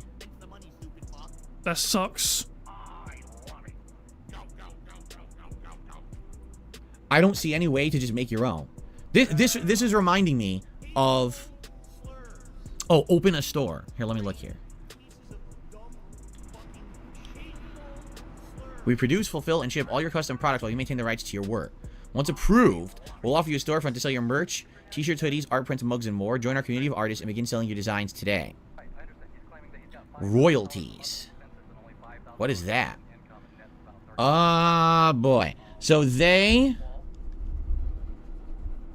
do not allow you to control pricing at all. They price the products and sell them on your behalf, and what sells, then you just get a standard royalty per item. So for example, it says here you'll make $3 per t-shirt, $4.50 per sweatshirt. Phone cases you make like $3 to $4 each, $2.67 per mug sale. Okay, so honestly, I wouldn't be able to control pricing. What's wrong with that, though, Phil? I mean, they're doing all the fucking work essentially. I mean, it sounds like not a bad deal, to be fair. You have a big fucking massive audience, don't you, Phil? Like, fucking love to buy t-shirts with your fucking dumbass logo on it. So go for it, Phil. At all. it would be up to them to do that. And that is a big difference. When I was on Teespring, now Spring, they let you control the pricing. So I always priced it very low. So that way I would only make like $1 on a shirt on Teespring, but at least the prices would be reasonable. Like I could keep the cost of a t-shirt under $20 on Teespring. It seems like on this site, you can't do that. Like on this site, the cost would be much higher. This is the same fucking bitch that charges $50 to wear gunner glasses and $100 to wear a dumbass fucking hat. Okay. Here's a YouTuber. They actually have a YouTuber sign up. It says they are an approved retailer on YouTube. Designed by Human connects YouTubers and digital content producers with fans by enabling them to create and sell custom branded apparel. All right, what I would say is this is something to look into. Allow me to look into it myself when I get a chance. I'll probably reach out to them because rather than waste my time just doing it and then being told, oh, everything's good, and then within a day I get kicked off the site for no good reason, I would much rather. Is she actually gonna fucking feed down with the sub story? I'm a victim on YouTube and I've got all these haters that follow me and harass me and they might harass you too. Is Phil actually planning on spinning the sub story to these guys? Much rather talk to them ahead of time. Yes, as well. Oh my god. And explain to them the situation, explain what's happened previously, and say, would you guys be all right? Or are you gonna, are you, if you get messages from trolls and shit, is it gonna bother you? Because if it does, then there's no point, right? What does look into it mean? It means I have to contact them, like I just said, explain the situation. Hey everyone, so I'm interested in using your site to sell merch, but I've done this before, and because of my trolls contacting and harassing companies, they kick me off. And I have nothing to do with it, but I want to be sure before I even waste your time and mine that we're okay and on the same page with this, or should I not bother? Like I said, there was another company a few months ago, like 4 or 5 months ago. Someone suggested it. I looked it up. I sent them a message. They never responded. So I'm like, well, since they never responded. Jesus, if Prophet is planning on fucking registering DSP Gaming right now, while you're at it, Prophet, how about they call me DSP and DSP React? So I don't know. We may as well fucking go the whole hog and try and register all his usual fucking shite. That means it's bullshit. They're not going to take responsibility, so I'm not going to waste my time, right? Even if they respond and say no, I'd rather have that than not know. So I'm not going to waste my time with a company that doesn't even respond, right? So we'll see. Okay, continuing on. So this person has like some mixed, harsh, constructive criticism, it looks like. Let's read it. It says, as someone who used to watch all your content, the reason I stopped tuning out completely. Maybe he means I started tuning out completely because this doesn't seem to make sense. So let's try this again. As someone who, I'm just going to read it word for word and you figure out what it means. As someone who used to watch all of your content, the reason I stopped tuning out completely is because of the begging. I know you don't count it as begging, but mentioning support memberships every 5 minutes became absolutely unbearable and completely ruined the experience for me. Oh, he's not going to like that. Every 5 minutes, he's going to take severe exception to that. When it started to become cringeworthy. You're at your best when you're playing something you genuinely enjoy. Don't be afraid to go back and replay classics, personal favorites, or things that you want to play instead of the next new hype thing that just fizzles out after 2 sessions. First of all, I have never once in any piece of content mentioned every 5 minutes. That's ridiculous. But that's the thing. People tend to... Well, this is somebody who used to watch your content themselves. They were a fan themselves and they fucking endured it themselves in person. They weren't on some detractor channel. No, they were on your channel. They were your fan, and they were just fucking pointing out this simple observation that they fucking stopped liking your content because you fucking shelled a lot of your own crap. It got too much for them. Remember and emphasize things they don't like. That's true, right? Like you'll be watching a movie, and you'll enjoy the movie, and there's 2 scenes you hate. So what do you think about after you walk out of that movie? The 2 scenes you absolutely fucking hated resonate in your head. You can't forget them, right? So you may actually have a overly negative... Yeah, money, oh, money, yeah, money.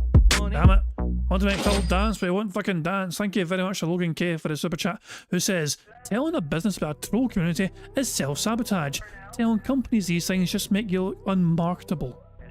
An excellent fucking point. He doesn't know how to sell himself. I mean, he sells himself on a daily fucking basis to his audience, and anyone is willing to fucking listen to him so he can get money from them. He is used to trying to sell himself regularly, but when it comes to approaching a brand new fucking business, he feels like he's got to fucking take the softly approach and warn them ahead of time of potential haters fucking trying to shut them down because they have the almighty toxic DSP, being a part of their fucking business. It's a strange approach from Phil.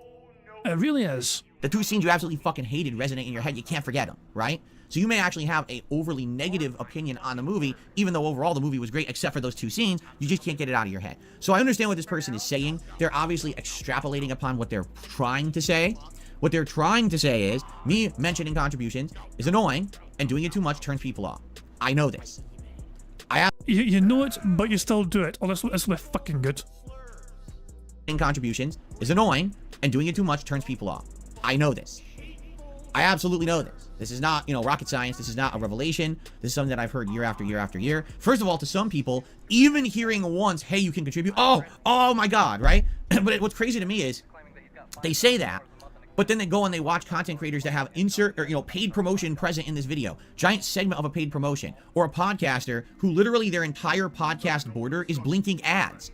We've seen that on this very show and or other React events that I've done. There's other podcasts where it's literally the entire border is fucking ads. That doesn't bother you? Well, they're not begging their audience for money. They fucking make that money because they're advertising something. Look, when a content creator can fucking get an advertisement so they don't fucking put the burden of their support on the audience, then yes, that's a good fucking thing, Phil. This is something you fail to fucking understand and accept.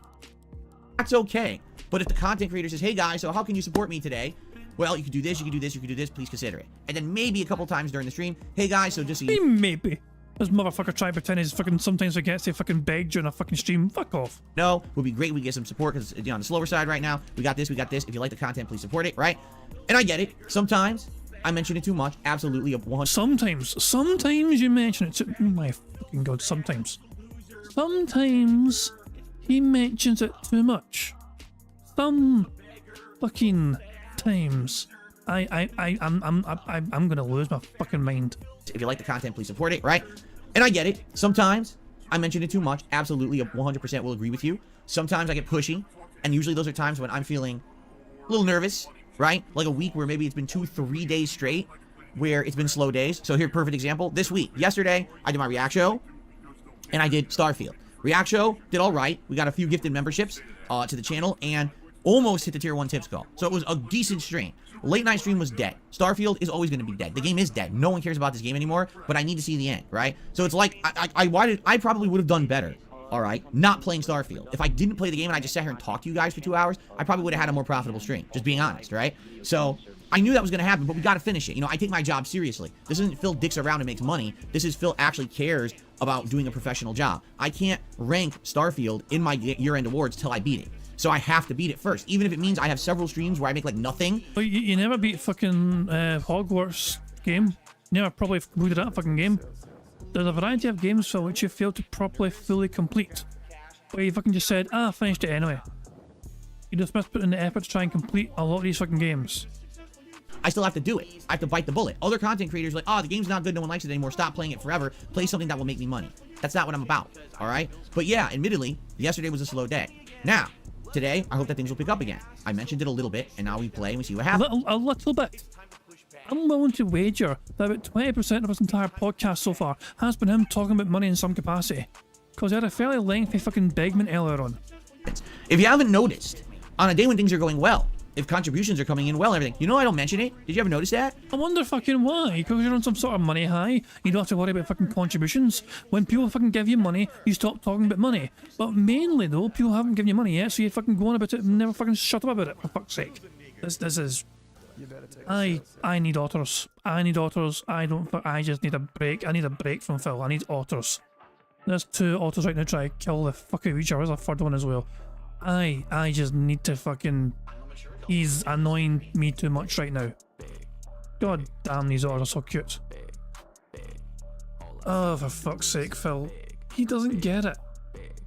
He pretends to fucking get it. He pretends to fucking understand. He pretends to be sympathetic towards people's fucking complaints about him begging too much, but he doesn't actually fucking get it.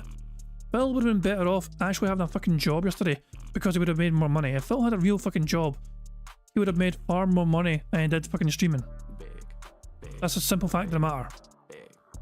Like, even minimum wage at fucking, for 8 hours minimum wage, he would have made far more than he did streaming. Just simple observation, simple fact. Instead he chooses to just fucking sit there and beg and beg and beg, and then when things are slow he'll fucking beg even harder and beg even more. It says, for fuck's sake.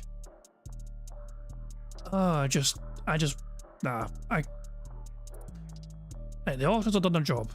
I've calmed down a bit. I'm a bit more chill now. The auditors fulfilled their duty and I appreciate them for it. Let's get back to bingo. Let's just crack on with things and let's just get through it all. I'm not going to try and fucking pause again after until he gets until I need to fucking pause essentially. But hopefully we can let Phil cook here. On a day when things are going well, if contributions are coming in well, everything. You know I don't mention it? Did you ever notice that? I'm not constantly mentioning it. Hey guys, even though I completely exceeded every goal I have on stream today, please keep contributing. I don't do that. I only do it when to remind people if it's a situation where things are on the slower side. And you know what? That's a necessary evil of not having tons of fucking ads on my stream. No referral codes, no blinking product placements, Dollar Shave Club and all that shit, right?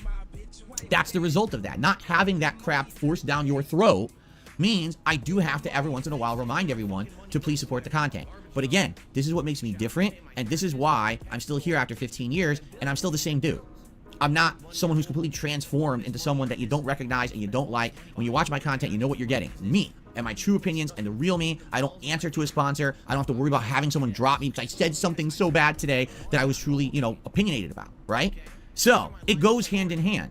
You can have a stream where literally I don't ever ask for a contribution. You can have that. But that means you will have constant things, advertisements around you, paid product placements, shilling constantly. So it's either way, it's a necessary evil. You understand? That's how life and business is working right now as a content creator. There used to be a time when none of that existed. Did you know that? You have to go back. If you go back all the way to shit, you know, 2008, I didn't make $1 doing this. 2.5 years, never advertised, right? Then from the years of 2011 all the way through arguably like 2015, 2016, again, it was all ad revenue that I made my living on. There was no asking for anything. So no begging, didn't exist, right? It wasn't until it became unviable to make a living like that anymore that I had to change. I had to adapt, right? So if you don't like it, I understand. I don't like to be advertised to. I don't like to be asked for things constantly either. I'm on the same page as you. I didn't want to fucking pause, but he fucking lied to his audience right there by trying to pretend he never fucking asked for money before the end of Adpocalypse. Phil's very first fucking video where he had a fucking face reveal, I believe he told his audience, reminded them that he had a PayPal link if people want to give him money to afford new games. And so even before Phil was with Machinima, Phil was telling people he had a PayPal and people actually would send him things through PayPal to fucking, so he could fucking buy new games and shit and play them. Before the fucking gravy train days of Machinima, he was getting contributions through PayPal from some of his fans. This is when Phil had a real fucking job as well at the time. I agree with you. There are days when I do it too much or I do it in too of a pushy way. I'm trying to get better at it. I certainly hope that you feel that I have improved since a year ago when I was playing Scorn and so many people rightly roasted me on the internet for the way that I went about it during that time. And everyone's like, dude, he's crazy, like doing it like that. So it sounds so ungrateful. You're right. Absolutely 100%. I watched myself back and I cringed. I said, wow, that was fucked up the way that I went about it. It's tricky. It's absolutely tricky. Because if I don't mention it, yes, I will end up having incredibly slow, you know, combos of days. Where's evidence? Phil, show me the evidence of that. You point out any evidence that exists on this entire fucking platform of you not begging and that resulting in low support.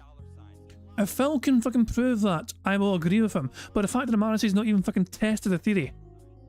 He has never once tried to decide, I'm not going to fucking ask for money and we'll see what happens with support. That has never, to my knowledge, ever fucking happened with DSP. Not in the fucking last 7 fucking years anyway. Right? But if I do mention it, then everyone's pissed at me. So it's like, where's the happy medium, right? And the thing is, we need to figure that out, right? We need to figure that out. Wait, it's up to fucking us to tell you to fucking shut the fuck up a bit big? Oh my, I can't. I want to do the right thing with my audience so that it's not constant asking, but at the same time, it's not, you know, the opposite where I go out of business. It's got to be a happy medium. It's just like with the YouTube videos too. For the longest time, everything was 10 to 15 minute videos on YouTube with ads all over them. And then people got angry at me and said, no, you should make the videos longer. Well, what's the happy medium? Is it an hour? Is it a half an hour? And I experimented with all these things over the years, and finally we settled in on hour-long videos. What's funny is to this day, some people say that's too long. You should have went back to 30 minutes again, right? Can't win no matter what you do. But I thank you for the feedback. I appreciate you being honest and actually not being insulting, because I don't feel that this comment is insulting in any way. This is someone who actually wanted to contribute in a very constructive manner. Phil, they had a second point. You're ignoring their second point about you trying to play games you actually enjoy rather than just fucking playing the latest fucking, you know, AAA title. Don't ignore a second point. I agree with you, And I think that we need to work on this in order to get better. And I thank you for your feedback. I would love for you guys to please give me that feedback. What is the happy medium? And by the way, the happy medium is not get those product placements and start shilling. No, it's not. Because that I'm completely against that. You understand? I don't want to become that. The whole point of me being on the internet making content for you is not to shill a product you I don't care about. I don't do that shit. I want to be a content creator who enjoys what he does every day and feels good about it at the end of the day, not someone who has to sell junk in order to make a living. All right? I'm not fucking Billy Mays selling a fucking Zorbies today. I'm a dude sharing my passion for games and podcasting and fun with an interactive audience, and I just so happen to be lucky enough that I make a living doing it, but we have to find a way to make it viable so it's not annoying to you as well. I agree with you. We have to figure this out. Okay? He's going to ignore his last point, isn't he? Okay. Oh, my neck. All right. Let's continue. On to the next. Yep, ignore the final point I had. Please play XCOM 2. You know, when XCOM 2 originally came out, I was interested in it. I played XCOM 1, and although admittedly I never finished XCOM 1, I liked it. I remember having so much fun. We were creating characters together. Remember I had Obama and stuff like that in the playthrough, which was really funny, I felt. And it was a good playthrough, but even then I got bored of it. Like, I never finished it. I got completely bored of it. And we stopped playing it. It got too grindy was the problem. You got to a point in the playthrough where you had to grind so much in order to make progress, and it was like, I don't want to grind all day to make progress. I just want to play through the story and have fun, and you couldn't do it anymore, right? So then XCOM 2 came out, but when it came out, it was only on PC. So for like a whole year, you could only play it on PC, and I didn't have a mini PC that could game back then. I was limited to just console, and I was like, well, I guess I can't play it. And then by the time it came out, like a year later on console, no one cared. It was already other new things out and everything. It was old news. So that's why I never played it. I'll be honest with you guys, no, I don't think that with my current audience today, that it would retain an audience. I think people would get bored. But that's, I mean, hey, you guys give me your feedback, let me know what you think again. But what I will say is this. I really feel like the suggestion box is not a good idea to suggest a game. I just don't think so. Because all I'm going to say... You motherfucker. You fucking snake. You literally fucking had it as point number 2. Oh my... I'm going to have to find it. I'm going to have to fucking find it and show you fucking guys the fucking actual post he made. Oh god, it's finding a goddamn thing. Can I please use... Can I please use this to find the fucking post? No, I guess for videos only, for fuck's sake. This was posted at like the fucking first of... This is almost 2 months ago. I'm going to fucking hold down this button for a long fucking time. But just you fucking guys wait until you fucking see what this fucking original fucking suggestion box Fred had asked for. Oh god, he fucking posts so much crap on his fucking community tab. Where are we? 2 months ago. I don't know. We might be too far. Reminder, blah blah blah. Yeah, the problem is I may have gone too far. I'm not entirely sure. Lies of P, but late to stream. Tonight's late stream. Actually, may have gone flying past it. Chrono Trigger, thank you for 15 amazing years. Actually, I think I actually fucking flew by it. Whoops, my bad. Hold on, let me just go back up the way. Suggestion box, where is it? Where the fuck are you? Where the fuck are you? Where the fuck are you? I will find you. Liam Neeson, fucker. React Day, who cares? Lies of P, tonight's Big Lily stream. Where the fuck? I need a way to try and find this. That's like 8 minutes. What did I go far enough? Maybe I fucking didn't go far enough. That's what I've, Jesus Christ. I can't. I mean, I guess we can. Hold on. Suggestion. Oh, for God's sake. 7 days. Oh, for God's sake. 2 weeks ago. 2 weeks ago. 2 weeks ago. 3 weeks ago. A month ago. A month ago. So many words with suggestion in it. It was a second here. We're almost there. Oh, for God's sake. Is that the fucking all of them? Here we go. Here we fucking go. Finally. Control F is a good way to go, guys. Good shout. Look at suggestion number 2. Look at suggestion number 2 and what Phil requested people to use a suggestion box for. Number 2, games to play. He literally asked people to suggest him games to play. What's he saying now? I think people would get bored. But that's, I mean, hey, you guys give me your feedback. Let me know what you think again. What I will say is this. I really feel like the suggestion box is not a good idea to suggest a game. I just But it makes me angry. He literally, oh my god, this makes no sense. I give up. I give up. It's there in black and white. You guys can fucking see it. This is just painful. If you don't want people to suggest fucking games, Phil, don't ask them to suggest fucking games. Screenshot the post, yeah, it's a good shout. I'll screenshot the fucking post. Oh my god, Phil, this is painful. This is very painful, Phil. You're hurting my soul right now. My soul is not enjoying this. Sweet baby Jesus. Let's get to on the bingo.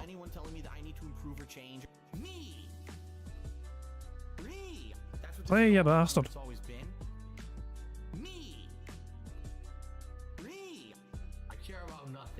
Give it a second, it'll play soon. just don't think so. Because all I'm going to say is, oh, it's a possibility, maybe. Or absolutely not. But it doesn't matter. I'm not playing the game now regardless, right? So sitting here and suggesting games constantly in the suggestion box, it's kind of wasting time. So I would argue, you know, when the suggestion box opens again, which it might soon, but we have to get through all these suggestions from October 1st, don't suggest games. It really does feel like it's just, what am I going to do? Okay, let's play it right now. No, we're not going to do that, right? So it just feels like it's kind of frivolous and kind of a wasted opportunity to have suggested something else, right? Okay. Let's go a little more before we, hold on, where did it go? Let's go a little more. I don't have any contributions to shout out, so let's go a little more in the suggestion box. That's what I wanted to check. If contributions come in, I'm going to shout them out. I find longer on-demand videos harder to keep track of. What did I just say? I literally just said people complain about my video link, right? I find the longer on-demand videos harder to keep track of and overwhelming. I think 30 minutes would be perfect. I swear to God, I swear to all of you, I did not read this comment ahead of time. This is a complete coincidence that this person is bringing it up at the time when I just said this on stream. It would definitely encourage myself to watch more. It'd be more digestible. I've seen on-demand viewers say the same. Maybe trial not having custom thumbnails. YouTube usually makes the thumbnails, they provide work to their algorithm. It's hard to tell if the ones you make are working. It can be more effective. It'd be less work for you, so it could be a win-win. So I'm not kidding you. To give you some perspective here, guys, okay? Years ago, my original content was 10 to 15 minute long videos. Why? Because YouTube would not allow you to make longer videos. You couldn't do it, all right? When YouTube allowed you to lengthen the length of your videos, I made 30-minute videos. And that was for a very long period of time. That was years that I was doing that, okay? Then what happened was, and I forget what year this was. It was like 2017, 2018. YouTube had that stupid bug. And the bug was that back then, a Google Plus account had to be associated with your YouTube channel. I'm in pain here. I genuinely am. I need to go 1.5 at least. This is fucking agony. Now, Google Plus was their attempt to compete with Facebook. It failed miserably. No one cared about it, and it died. But there was a bug on Google Plus because when you posted a video to your YouTube channel, it would also auto-post to your Google Plus account, even though you never opened one and never wanted one. They forced you to have this associated account. So what ended up happening was anyone who had a lot of content on their channel, like anyone who uploaded more than, say, 3 videos a week, all of a sudden got hit with a bug. And it said, oh, your channel is just a bunch of spam videos. Suspend and shut down your channel. What? What are you talking about? Right? What criteria is this nonsense? And the funny part was that it was a Google Plus flag. It wasn't a YouTube issue. It was a Google Plus issue, but it would close your YouTube channel. So this happened to me. I can't remember what year it was. It was like 2018, I want to say, something like that. So while this was happening, I said, all right, this is an opportunity, since now everything is getting screwed up and is suspended anyway. Let's take this opportunity to reassess and readjust and see what people want. And at this point, people have been complaining for years that my videos were too short, that the 30-minute videos are too short. Everyone out there is doing hour-long chunks. Literally every content creator on the planet does hour-long chunks now. So why on earth am I doing only 30-minute videos? It floods the inboxes. It's too many videos in a day. It's frustrating. Make less videos in a day. Still put out the content you put out, but make less videos, okay? So I did. So for the last 5+ years, all of my videos are now in 1-hour chunks. And it's actually pretty useful because when you look at a series now, like let's say you wanted to look at my Starfield playthrough. Well, gee, I wonder how long Phil's Starfield playthrough is. Well, it's 44 parts. So it's 44 hours. See, previously, it was almost impossible to figure out the length of a playthrough because it was all very timed. And you were like, I don't know, I gotta do math and put my calculator and shit trying to figure this shit out. Now you know right away, right? So, the other argument on YouTube, which is really weird, is that the more videos you put out, the more ad revenue you make, okay? YouTube is supposed to adjust the amount of ads on a video to be equivalent. So, let's say, for example, in 1 hour, I recorded 4 videos. Great. I recorded 4 videos that are 15 minutes each. Did he seriously hold up the wrong number of fingers there? 1 hour, I recorded 4 videos. Great. Jesus fucking Christ, man. This is an apparently intelligent human being. This is why he looks at the fucking monitor. ads on a video to be equivalent. So let's say for Well, so keep an eye on what Phil does with his eyes here. As soon as he holds out the fingers, he looks to the monitor to confirm he's right. example, in 1 hour, I recorded 4 He looks at the monitor first, and then he holds up fingers. And then he's like, wait a second, that's not 4. video. Great. I recorded 4 videos that are 15 minutes each. I recorded 2 videos that are 30 minutes each, or I just did 1 video that's an hour long.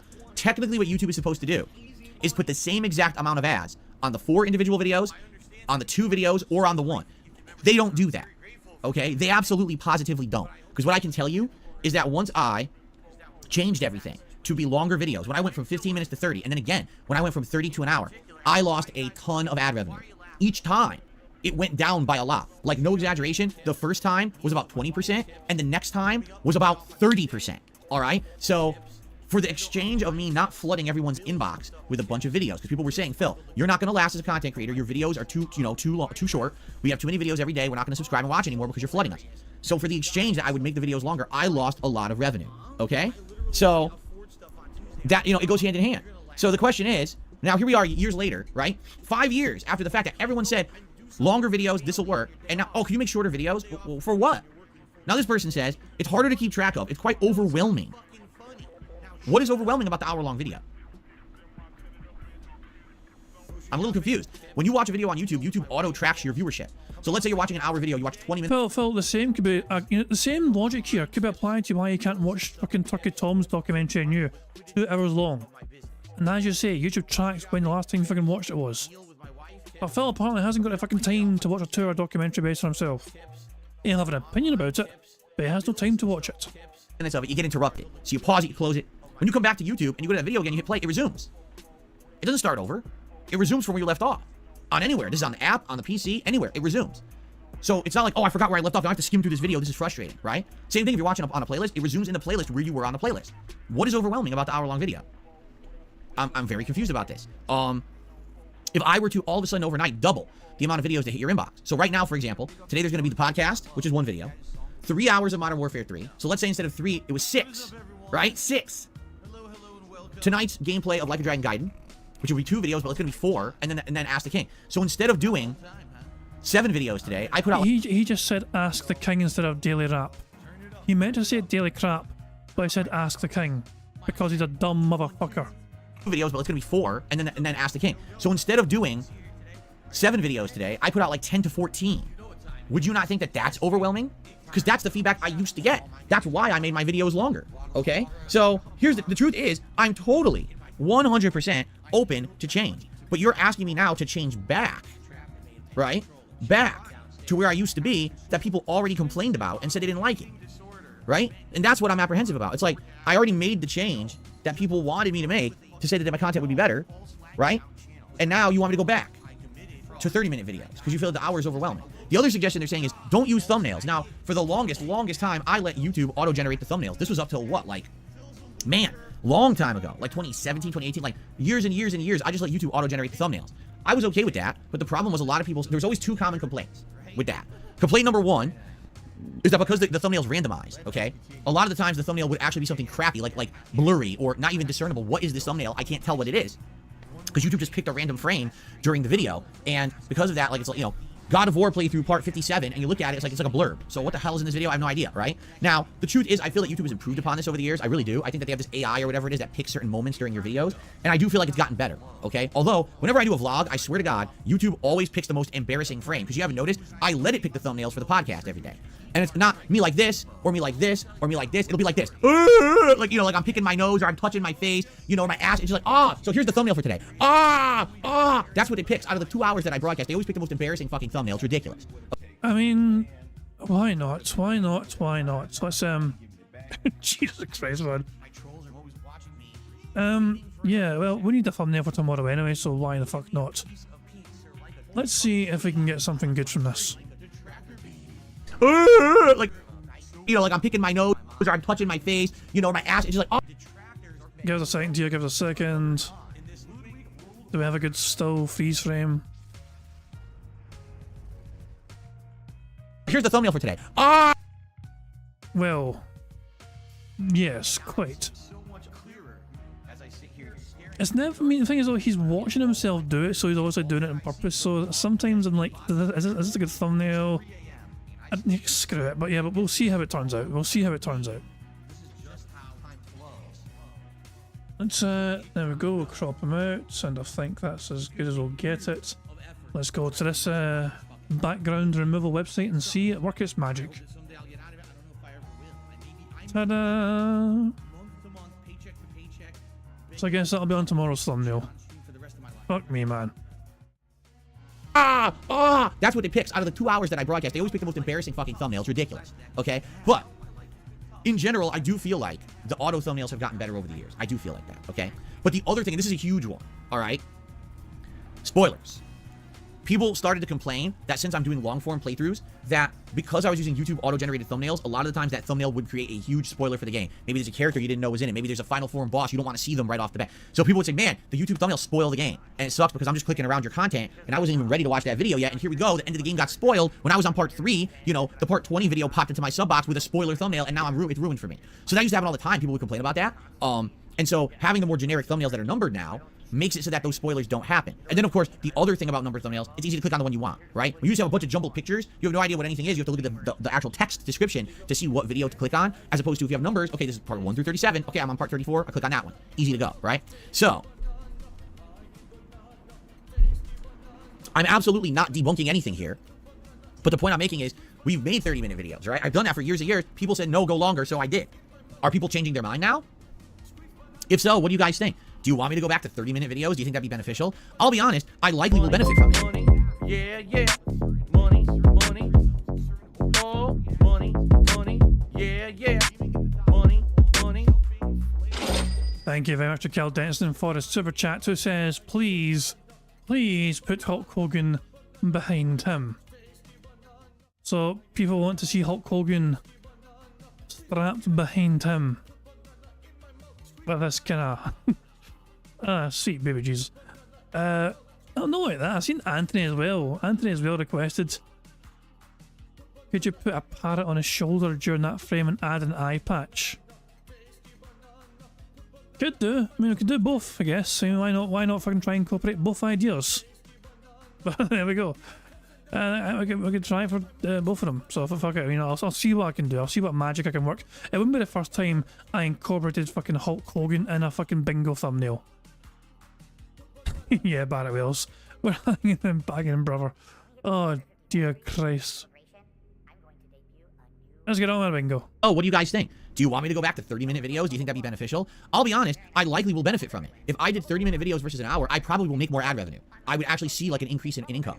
But I don't want to go shorter and then piss people off. And the next thing you know, people are unsubbing, not watching because I went shorter, and people are like, why on earth did you do that? Right? You already did the hour long for how many years? You went backwards, you screwed everything up, right? That's number one. Number two, with these thumbnails, I was under the impression people enjoy thumbnails for various reasons. That's why I started using them to begin with. I don't see the benefit of just kind of, you know, getting rid of them right now. Especially because most content creators use thumbnails. If you didn't know, they do. Most content creators really do. So there you go. All right. So here's the thing. I'd like your feedback. All right. If you guys feel there's a way to improve my content, right? Here's what I think. Here's how I think you should go about talking about contributions, and don't do it too often. Let me know. I'm open to these suggestions. I understand. Okay, you do it too much. Got it. So what do I do in exchange? Because I need something. I need to mention it. This is how I make my living. This down here is how I make my living. So I can't even... So Phil, I have the perfect fucking... Instead of you constantly asking for contributions, you simply need to... Shut the fuck up! That's all you need to fucking do. As those 4 simple words will fucking help you so much in life. Shut the fuck up! I mean, if that's not... If that's too many words, I can shorten it to fucking 3 words instead. Shut up, bitch! You know, that could fucking work, you know, hopefully. As long as you fucking get the goddamn message, Phil. Instead of constantly asking for it, don't fucking ask for it. At least try it out and see what happens with support. Because you have no basis or evidence whatsoever with your claims that you wouldn't get fucking support if you never asked for it.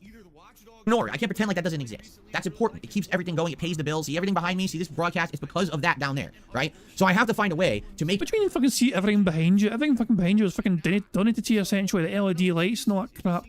All this crap was fucking donated to you. The fucking webcam you used, donated to you. The fucking capture device you fucking used, donated to you. Stop pretending you're using the fucking fans' money to upgrade your business when it's your own fans themselves that are giving you the equipment because you're too fucking lazy to do it. That it's comfortable for everyone. That we don't end up with entire strings of days that are slow because I didn't mention it and no one knew that right now, yeah, I could use some support, right?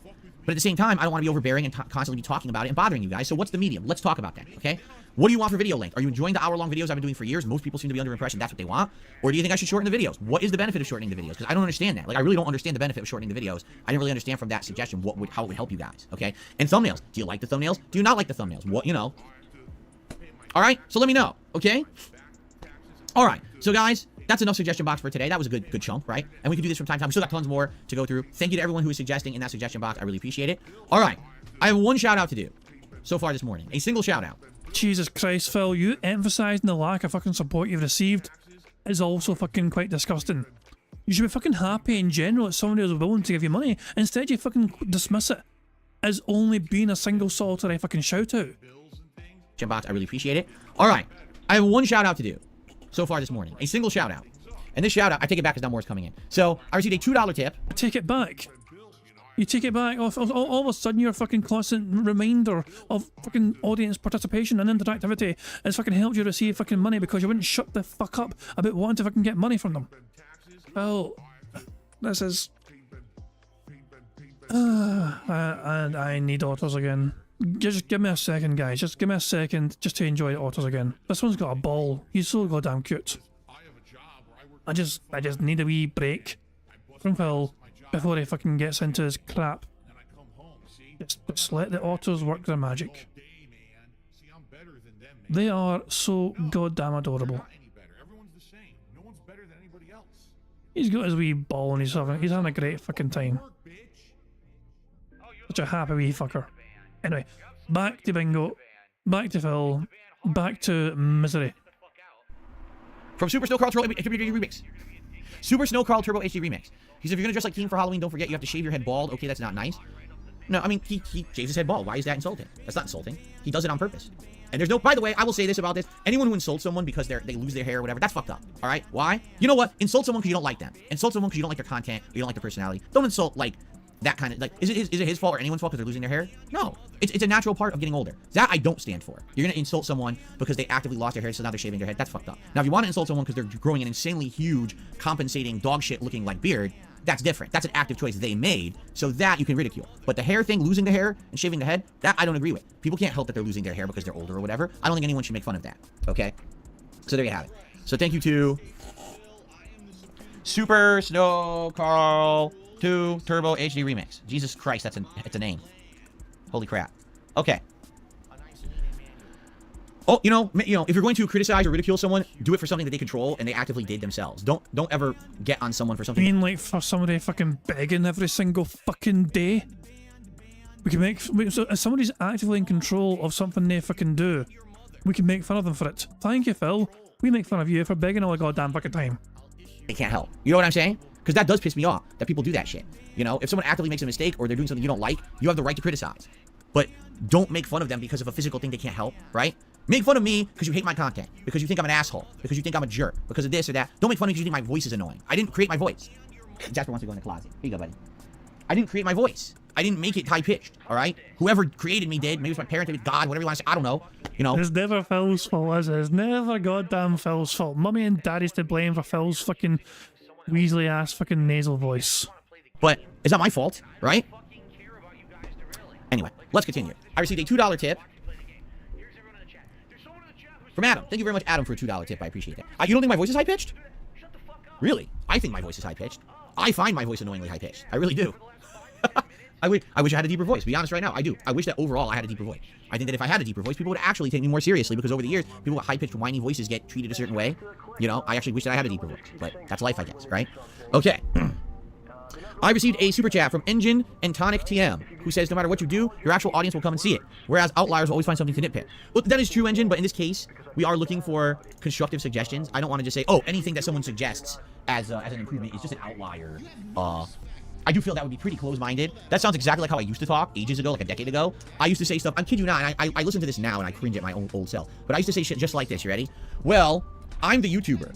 with the popular YouTube channel making money. You're not. So obviously I'm no better than you. So screw you. I'm not going to do what you say. Bye-bye. And I was, you know what I mean? Like that was a typical response from back in the day, right? And that was so stupid because you can learn so much from your audience. You really can. You can learn. You can get great suggestions. You can improve. I mean, let's be honest, a lot of stuff I do today. Oh, look at the background right now, right? This nice backlighting and all of this. Look at the camera, the improved quality. I'm using a ring light. Guess who recommended a ring light? You did? And guess who gave you most of this fucking shit? The audience, because you wouldn't fucking bother to invest in your own fucking business. Like, for everything around you was not fucking because you invested in your fucking business. The ring light apart. The ring light, you fucking spent $20 on Amazon, fucking congratulations, Phil. You actually invested in your fucking business by buying a ring light. But the webcam, the LED lights, the fucking TV you fucking play the goddamn fucking games on, the capture device. Phil, this has all been given to you by your audience who are sick and tired of waiting for you to fucking take the fucking initiative to actually upgrade your own business yourself. It's like the lack of effort. And the lack that you're not willing to try and make it a better experience for your audience because you're too focused on trying to make it a better experience for you instead. Like, how did I spend my day today? I did something which won't affect my audience whatsoever. Okay, I actually fucking made it so I have all my audio channels separate on OBS. Everything just fucking used to go through desktop audio, desktop only. Okay. Now I've got a separate channel for the Bingo audio, for the program for that, Chrome, Discord, GTA 5, Marbles, Stream Deck, the tip animations, Windows Media Player, everything, a separate audio channel. Now that's not a change that's going to actually impact the audience, but hopefully as well at the same time though, if I ever need to change and adjust levels though, I don't have to fucking just worry about trying to, basically dealing with it. If I want to mute the music's fucking muted very easily. You don't fucking have to. It's still playing, but you don't hear it. I can mute the fucking tip animations as well, and just to fucking stop that shit. Even Chrome or Bingo, it's good to fucking put the effort into your craft, into your business, and Phil is not willing to do that. He is not willing to fucking put in the effort to try and improve because he's waiting for his audience to fucking do it for him. If he waits long enough, somebody will give him what he needs. The minor improvements that make this so much better of a product is because of you guys and your constructive criticism. Why on earth did I ignore it for so long? Because I was young, because I was very, very full of myself, and I was ignorant. Now I know better, right? I would much rather put forward a better product listening to your feedback than put out something that's subpar just because I'm pig-headed and stubborn and I don't want to listen to nothing, you know. Oh, Phil, it's all subpar. Trust me. Trust me. If you're going to trust me in anything, Phil, trust me in this. It is all subpar. Prophet is asking, can I mute the Irish accent so it sounds more Scottish? No. My way or the highway, right? That's dumb as hell, right? Oh my god. Jasper, jeez. Jasper, you're absolutely out of control today, buddy. But you are looking good today. He's looking like a handsome kitty, don't you think? Look at the nice stripes on his coat there. The camera picks it up nicely. Jasper, look over here. Look over here. Look at my fingers. There you go. Let's look at the camera for a second. He's so cute. If only he would talk. He never talks when he's in here. Jasper. Jasper kitty. Jasper kitty. Won't do it. Will you stop trying to monetize your fucking cat already? Take that fucking cat to a goddamn vet.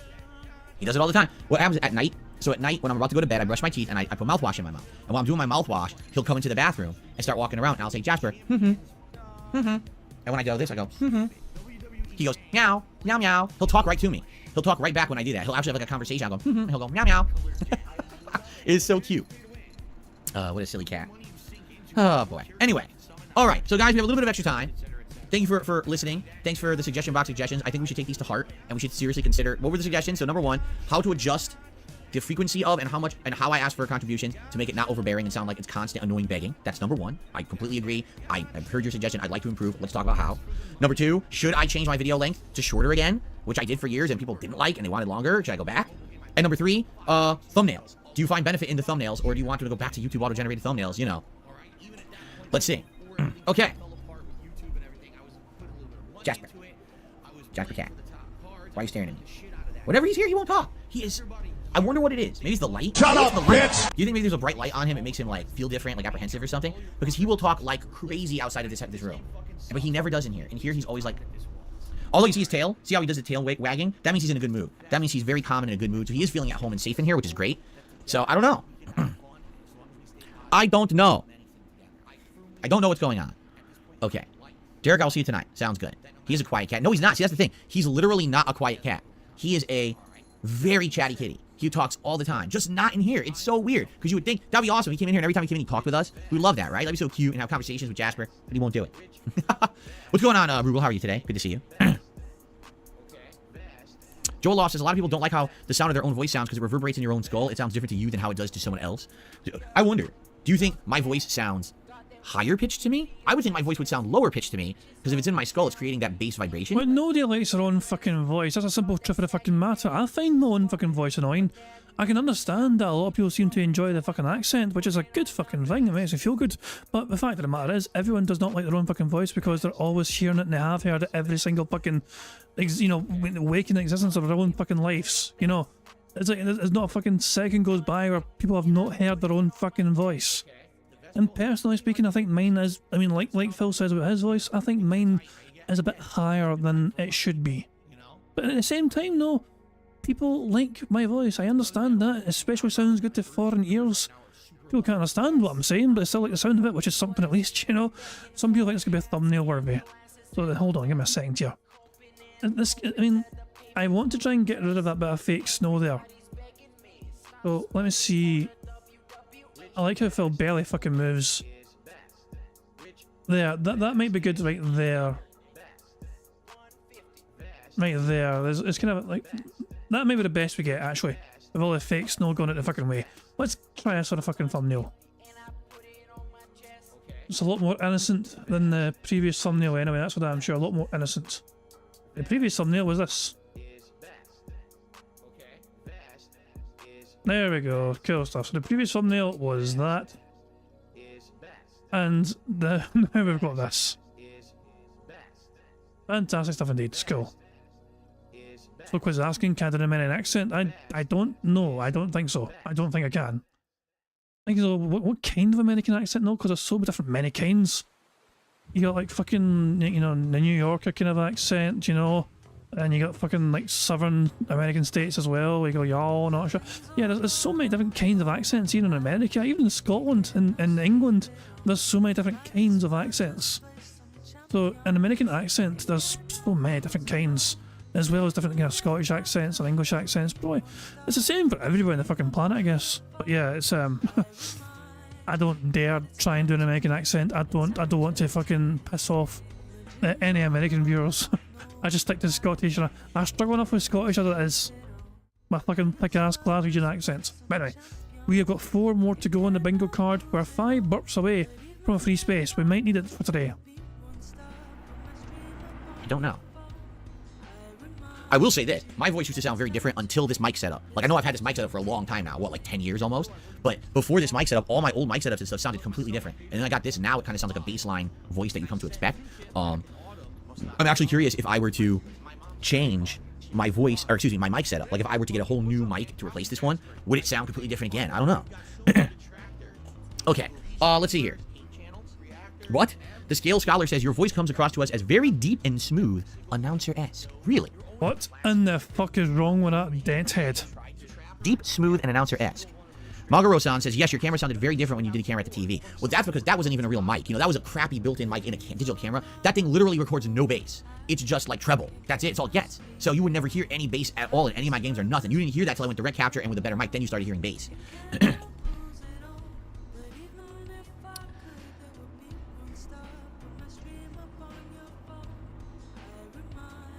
Okay, here you go. Can you please give a genuine answer to this? If AVGN has a 60-second NordVPN ad at the beginning of a highly edited 20-minute video, is that worse in your eyes than asking his fans to donate directly for him a few times throughout the video instead? So that's basically Q&A. He's not saying he's done Q&A. He didn't mention Q&A, but he's literally now doing Q&A with his audience, so I'm taking it. In the past, we had to have Phil say Q&A. And sometimes they didn't bother saying it or whatever. Burger. We can do it now though. 5 in a row. That's concerning. Let me rewind this just so we don't miss the context. Let's get the full context of what Phil's reading here and see what he's got to say. Okay, here you go. Can you please give a genuine answer to this? If AVGN has a 60-second NordVPN ad at the beginning of a highly edited 20-minute video, is that worse in your eyes than asking his fans to donate directly for him a few times throughout the video instead? At least with the ad, he brings it up once and never again. Yes, but it's an on-demand video. It's a highly edited 20-minute on-demand video. Different. If he was doing a live stream and he had no product placements at the beginning of the stream, he said, hey, please contribute. And halfway through the stream, he said, hey, please contribute. And then near the end of the stream, he said, hey, last time, if you want to contribute, I would have no problem with that whatsoever. It's a live stream. It's a different product. Of course you wouldn't have a fucking problem with it, because that's what you fucking do. And it's fucking too much for people. You see? I don't make highly edited videos. Your comparison doesn't make sense. How would he ask for contributions during the video? It wouldn't make sense at all. It's an edited video. He's not a streamer. So that's like an apples to oranges comparison. It really is. Okay.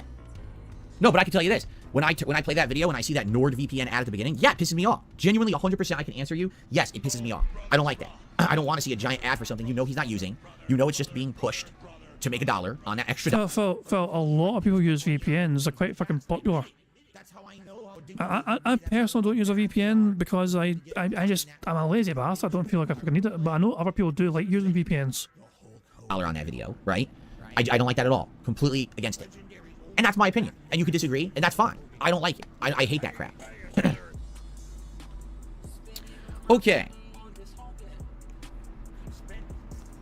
Look at this idiot. This guy gets banned right now.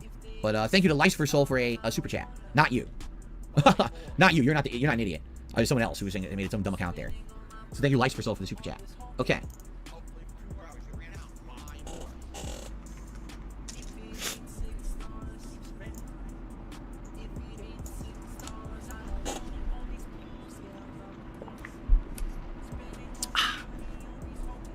Do I have a favorite stealth game? Probably the Hitman series. The more modern ones. The older ones I never really played, but the more modern Hitmans are probably my favorite stealth. I like the different ways you can do the stealth and the tricky, interesting ways to disguise yourself, set up this elaborate thing that happens that kills someone and it doesn't look like an assassination. I like that stuff. Oh, my nose itches. Hello, Mr. Dude. Okay, and now in the final minutes here of the stream, if anyone has any questions for me, you can tag me in the chat. We'll do a little bit of open Q&A, shall we? Oh, so now it's open Q&A, so I guess like the fucking question you answered a minute ago was closed Q&A? Okay. I received a $20 tip. 1 Minute Man. He said, okay, guys, I'm going to have to change the $15+ in tips, okay? I think in future, bingo's okay. The fact of the matter is, 1 Minute Man is almost guaranteed to tip during the podcast, and he's always going to tip at least $20 at a minimum, okay? I'm going to need to change this to $30 in future, okay? It's the fairest thing to do. Because right now it's essentially a free space because 1 Minute Man is always tipping during the podcast. Burger. 5 in a row. That's concerning. Yeah, I'm changing it to 30 in future, okay? Just being transparent with you guys. It has to be done. Bear in mind, the snorts used to be 50. I lowered the snorts and I kept it low. And in fact, it used to be 25 and I lowered it to 20. So I had a better chance of hitting the fucking snort goal. And we've been hitting the snort free space regularly as all hell lately. But yeah, guys, we've got to make sure it's fair. We can't rip the piss out of it. So, and it's a good question as well from Coolant. When's the last time there was a dumb close-up? I don't think he does it too much anymore. He very rarely does it, so I may have to remove that from the list as well, just to make sure that there's another thing that has a chance of happening essentially. Because dumb close-ups, we don't really see him anymore. You can't please everybody all the time. You are right. Absolutely, you are right, 1 Minute Man. I know that. I know. Literally, there's no way that everyone will be happy. It's just not possible, right? If I were to make videos a certain length, if I were to advertise or not advertise, if I were to beg or not beg, if I were to do this, do that, there will always be someone who says that's not good enough. And you have to accept that. In life, in general, but as someone who has a public-facing presence and business, I am well aware that I will never please everyone all the time. There will always be disappointed people or people who are not happy with me, right? And that's just a part of it all. Like they call it, it's the nature of the beast, right? You got to deal with that. So I appreciate the suggestions. That's why I'm seriously, considering them. And I hope that we can get some positive improvements and things based off of these suggestions. But at the same time, there's no way that you can really 100% please everyone. Zach845 just did a super chat. Says, have you ever considered making clips? Now, I don't know what you mean. Do you mean shorts? Do you mean clipping a portion of a stream or a video and turning it into a shorter video? If you can elaborate on that. I've tried the shorts. They really don't do anything for me. Like for a whole year, I put a lot of effort into shorts where constantly I would try to find... No, you fucking didn't. Other people put their fucking effort into it. You didn't fuck all. What's the funniest thing that happened today? What's the highlight moment that we can make a short of? And we would do it, and they never really got traction. In a whole year of doing them, one short got traction. From my Sonic Frontiers playthrough last year, it got like 30,000 views or something like that. So a few people outside my stream saw it. Outside of that, they never ever reach outside the streams. So I just don't see the appeal of YouTube Shorts. You make nothing on them, by the way. Even when they're monetized, you make zero. It's bullshit. The whole thing's a joke. So yeah, I just really don't think about that. Now he actually says 5 to 10 minute video. So what you're saying is a 5 to 10 minute highlight of the best part of the stream. I stream, no exaggeration, 10:30 a.m. I'm in here. Actually, some mornings I'm here at 10. It depends. All the way through almost some... Oh, for fuck's sake. Phil's trying to claim he's sitting there on his streams 45 minutes sometimes before it goes live. he's generally trying to fucking convince his audience that sometimes he's sitting there for a whole 45 minutes before he's due to go live. He also fucking claimed he's usually in a whole 15 minutes before he's due to go live. Now, why don't I believe either of those fucking things, Phil? Just rewind it to get a full context again, but that is nonsense. Actually says 5 to 10 minute video. So what you're saying is a 5 to 10 minute highlight of the best part of a stream. I stream, no exaggeration, 10:30 a.m. I'm in here. Actually, some mornings I'm in here at 10. It depends. All the way through, almost sometimes, 10 p.m., 11 p.m. at night. I have like a break in between, have dinner. All right. I'm busy all day doing it the way I already do it. Because I am such a prolific content creator and streamer, I don't have free time to look through all my content and pick out moments to highlight. I mean, I could possibly have someone to do that, but I don't have any paid employees or staff. I can't afford that. Other content creators you see who do this kind of stuff likely are big enough. They hire someone. They hire a video editor. They hire a content highlighter. They have access. There's actually something you can do, I guess, to give people access to your channel, and they can look through your content, and they can do that. So they can review all your content for the day, clip out that stuff, and make it on your channel so other people can find it. But I just don't have the means to do it. All right, I just don't. If I were twice as big and I was making more money, I would be like, yeah, maybe I would hire someone, and I would pay them, a couple $100 a week. Go through my content. You have access. Go through my content. Look through all my streams, right? And find the best moments and highlight them and put them up, and maybe that'll give me some bonus. I don't know. I don't know what the appeal of that would be, but I wouldn't have time. I just wouldn't have time. For me, I wouldn't have time for that. Okay. So he could pay someone a couple $100 a week to fucking make his content better, essentially, to edit it. A reminder again. He spent $1,217 on WWE champions. Once again, pissing his money away into a ridiculous fucking gacha mobile game. It is infuriating, but it is not surprising at this point in time. The Blimp with a super chat. Cheers for free content. Seriously, thanks, man. You're welcome, The Blimp. And thank you for the support and the nice words. Engine and Tonic with another super chat. Dishonored is my bread and butter for stealth games. It's absolutely bliss whenever I replay it. I really like Dishonored 1. Dishonored 2, I like Dishonored 2 as well. I didn't like the expansion. I didn't like, what was it called? That was because their whole point was of Dishonored that you have powers, and you use those powers to perform the missions, and that was the fun aspect. It's not just stealth, it's having these cool abilities. And then they took them away for the expansion, I hated it. I was like, why am I playing this game with no powers? It just totally takes away the entertaining part for me. So I didn't like that. But I did like... Money, yeah, yeah. Money, money. Oh, money, money. Yeah, yeah. Money, money. Thank you very much to Barrett Wells for the super chat, who says he's prolific, but also a small-time streamer. I mean, I think what he meant to say, I think that was Phil speaking. Because Phil is prolific, but not in the way of being a big content creator. He's like, there is another word for it, for being. He is known for being consistent, as in he regularly fucking streams every day, pretty much. 6 days a week anyway. He regularly streams twice a fucking day.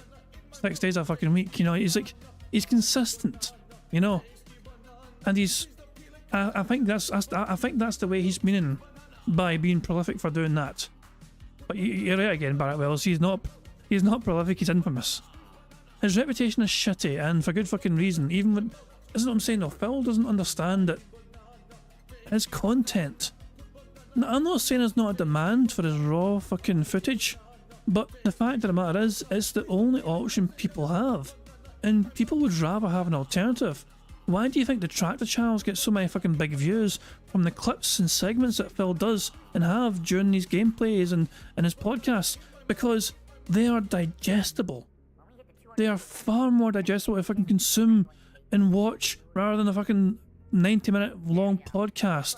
Rather than, a 3-hour fucking stream. From the day gameplay for it. This is why the detractors get so many thousands more views than he does. And Phil, it honestly would be in Phil's best interests to actually have somebody to edit out the fucking nonsense of gameplay crap as well. Maybe leave the podcast unedited also in its own fucking thing, but the gameplay though, how much wasted time is in those fucking gameplay streams. It's just, they're unwatchable to me. I cannot bear to watch them. I was like, why am I playing this game with no powers? It just totally takes away the entertaining part for me. So I didn't like that. But I did like Dishonored 1 and 2. Yes, that's true. Gifted a body that has a lot of shortcomings, okay? What was my favorite Netflix show or movie? Probably either, Stranger Things or Haunting of Hill House. Because it was funny, when I got Netflix, I got it because Stranger Things had been popular. And people say, oh, you gotta watch it, you'll really enjoy it and stuff like that. Because I was, you know, a guy from the 1980s, and stuff like that. And I'm like, oh, you know, let me watch it. So I watched it, really liked the show. And then, you know, Haunting of Hill House came out, and everyone was talking about it. I watched it, actually really liked that show too. So I'm enjoying all of it. And then all of a sudden, within a few months, I'm like, there's like, I don't like anything, you know. And then very rarely was there stuff coming out that I enjoyed. So within having it for like 2 years, I got rid of it. And I don't regret it. Like, I don't really feel like I've missed anything on there. I mean, what, over the years has there been like Squid Game or something like that? But that's it. Like, I really don't feel like I missed out on much or anything by not having Netflix. So yeah, like I haven't seen anything in the last like 5+ years. You know, it was funny. Black Mirror started good, like the first season or two was good, and then it got horrible, right? Like if you're watching an episode, and there's an episode totally about how everything is virtual media online. That, like, for example, there was a reality TV show where it was a singer, so it's kind of like American Idol or one of these idol shows, but it's all virtual. No one's really meeting each other. It's all over the internet, and people are voting and everything. And it's just this whole online society of popularity and culture and how things can change and stuff like that. I really like that episode. There was another episode about your social score, how based on your online persona and how many people like or dislike you online, that could actually completely change and ruin your life. Like, you can't get a job, you can't do all this. And I was like, I guarantee you this episode will be prophetic of the future, and it actually is becoming prophetic of the future, which is kind of creepy. All right, so those kind of episodes I really liked. And then they have an episode where two dudes are playing a fighting game. One of them plays an Asian woman character. The other one plays like a burly man. And they start fucking virtually in the game. And then they, in real life, want to fuck too. And I was like, what the fuck am I watching? Like, what? You want to talk about losing the script? Right? I was like, what is this? Like, you can tell a completely different writer, completely different director, all done different. Like, what is this episode? Right? Literally the end of the episode is like these two dudes deciding if they're gonna go gay or not, because one of them totally wants to go gay for the other, but the other guy's like married. And he's like, no, I'm happily married. I'm not going gay for you. It was the dumbest episode I've ever seen. I can't believe this exists. Like, who made this and thought this was a good idea? Some fucking idiot perv with some fucking weirdo fantasy about fucking fighting games online or something, right? Someone who always wanted to fuck Chun-Li, but come to find out some burly man who you have a crush on. Like, what are you talking about, man? It's fucking stupid. How can you write episodes that are totally about this is prophetic of how society can change because things are going online, and the other one's like, I just want to fuck. Unbelievable. Anyway, let's change the subject. Yeah, Black Mirror I haven't seen in a while. I don't care to anymore. Then again, I haven't seen anything on Netflix in many years either, so there you go. Alright. I already gave my full thoughts on The Last of Us 2 remastered by Sony. It's perfectly fine if someone wants to get it for $10. Is it needed so soon after the release of the original game? No, but it's only a $10 upgrade, so go at it if you want it. Heard about the Q&A Jeff Keighley had. He revealed the up security to prevent another stage invasion like last year. And Gamescom opening night live. I mean, yeah, it's good. I mean, that was ridiculous that people are getting on stage who don't fucking belong on stage. What, are you stupid? What if there's a crazy person with a weapon and starts stabbing everyone? Or, you know what I mean? They're just out of their minds and they think everything's just, this world's just a nice, safe, insulated place and everything's happy rainbows and unicorns and sparkles. So just let anyone do whatever they want. It's like, okay, and you'll be alive for 10 seconds and you'll be wiped off this planet because you're so ignorant, right? So I'm glad that they're doing better. Makes sense to me. They needed to do that. Last year was fucking embarrassing, honestly.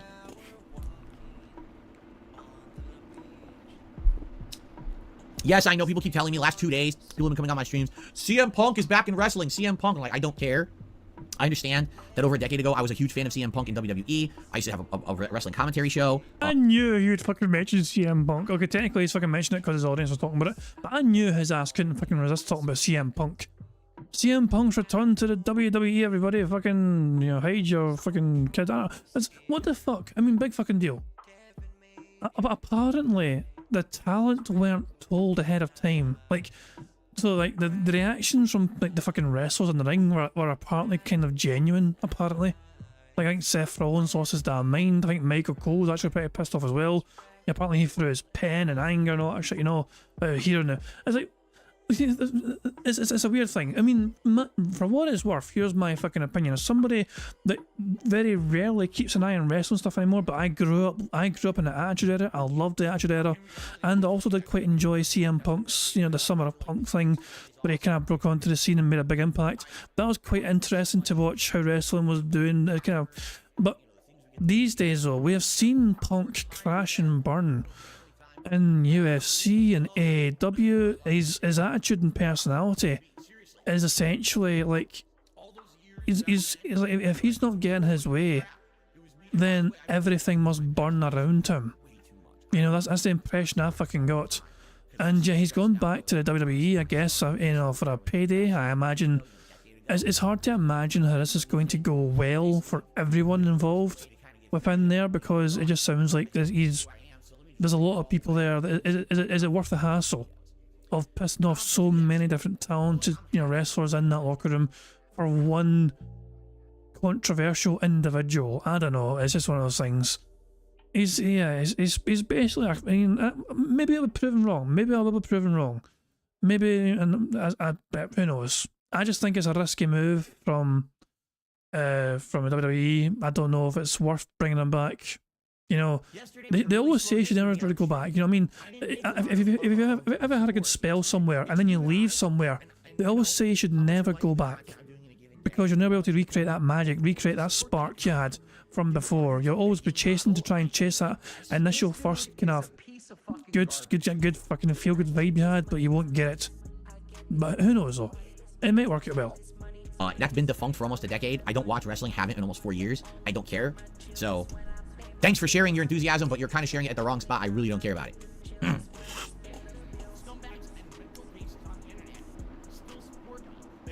All right, last chance if anyone wants to ask me a question or any shout outs for any contributions or anything before we adjourn the podcast and I jump into Call of Duty for the day.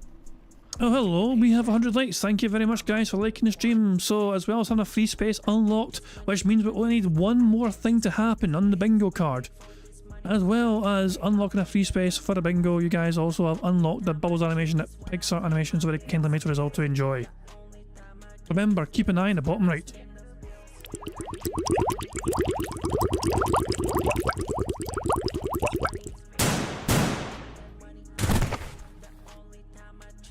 There's a good cat right there. I just realised that the kind of hid behind the bubbles. I guess it kind of works okay as well. Yeah, fuck it. You can still see Jasper okay. You know, he was behind the fucking banner at the bottom there.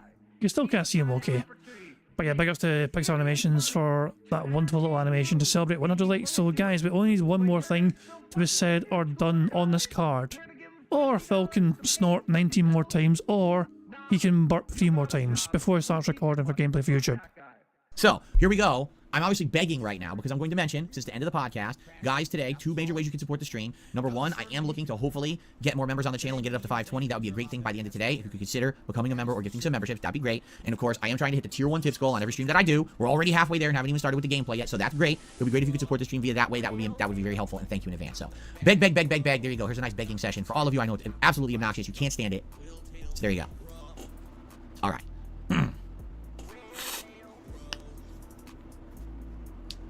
So end it then. I picked up no games. No. You guys know what games I'm playing and what I'm doing. I didn't pick up any games or anything. I told you, the one thing I picked up this last week with all the online sales was a new controller, which I needed, because my thumbstick on my red one that I literally bought last Black Friday was broken and wasn't moving properly, so I couldn't even move around the map in Like a Dragon Gaiden. So I bought this new, what is this called? Shock Blue. The Shock Blue controller, and I'll be using this for another year until this one breaks, and I'd probably have to buy another one next Black Friday. That seems to be how it works around here.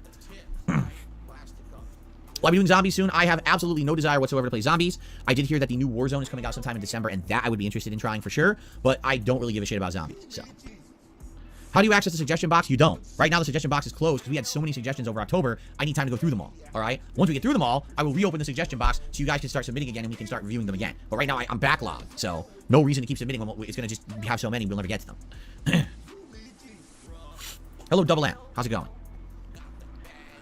All right, time to wrap up. Wow, Joel Law says time to wrap up the podcast. There you go. I'm being told to wrap up the podcast. So there you go, all right? All right, so ladies and gentlemen, thank you very much for watching the Level 1 podcast. Fun show today. Happy we got to the suggestion box for the first time in a while. And now it's time to roll into Modern Warfare 3. Chaos, fun, rage, and all the good stuff. Thanks very much. Happy holidays. Hope that your holiday season is going well. Of course, like I said, many people going back to school and work today. Kind of sucks. I get it. But understand that we're in the home stretch of this. We're almost to the Christmas holiday and all of that. And I'll be here for the next month to chill with all of you. Oh, God. Bundle up, for God's sakes, everybody. Anyway, I'm here to have fun with you, have a good time. And I cannot wait. This is my favorite time of year. Always is. Cannot wait to chill with you and have a good time every single day here on DSP Gaming. I'll see you tomorrow for another fun show. Very nice. Okay. So let's swap over here, and very briefly, I need to use the restroom today. No major break, just running next door and peeing, washing my hands and that. And then we can start. Oops, let me get the camera the right size. And then we can start with Modern Warfare 3. Wonder what the daily challenges are today. Hopefully they're not frustrating. What's funny is they were incredibly frustrating on Thanksgiving, and then they were like incredibly easy on Black Friday.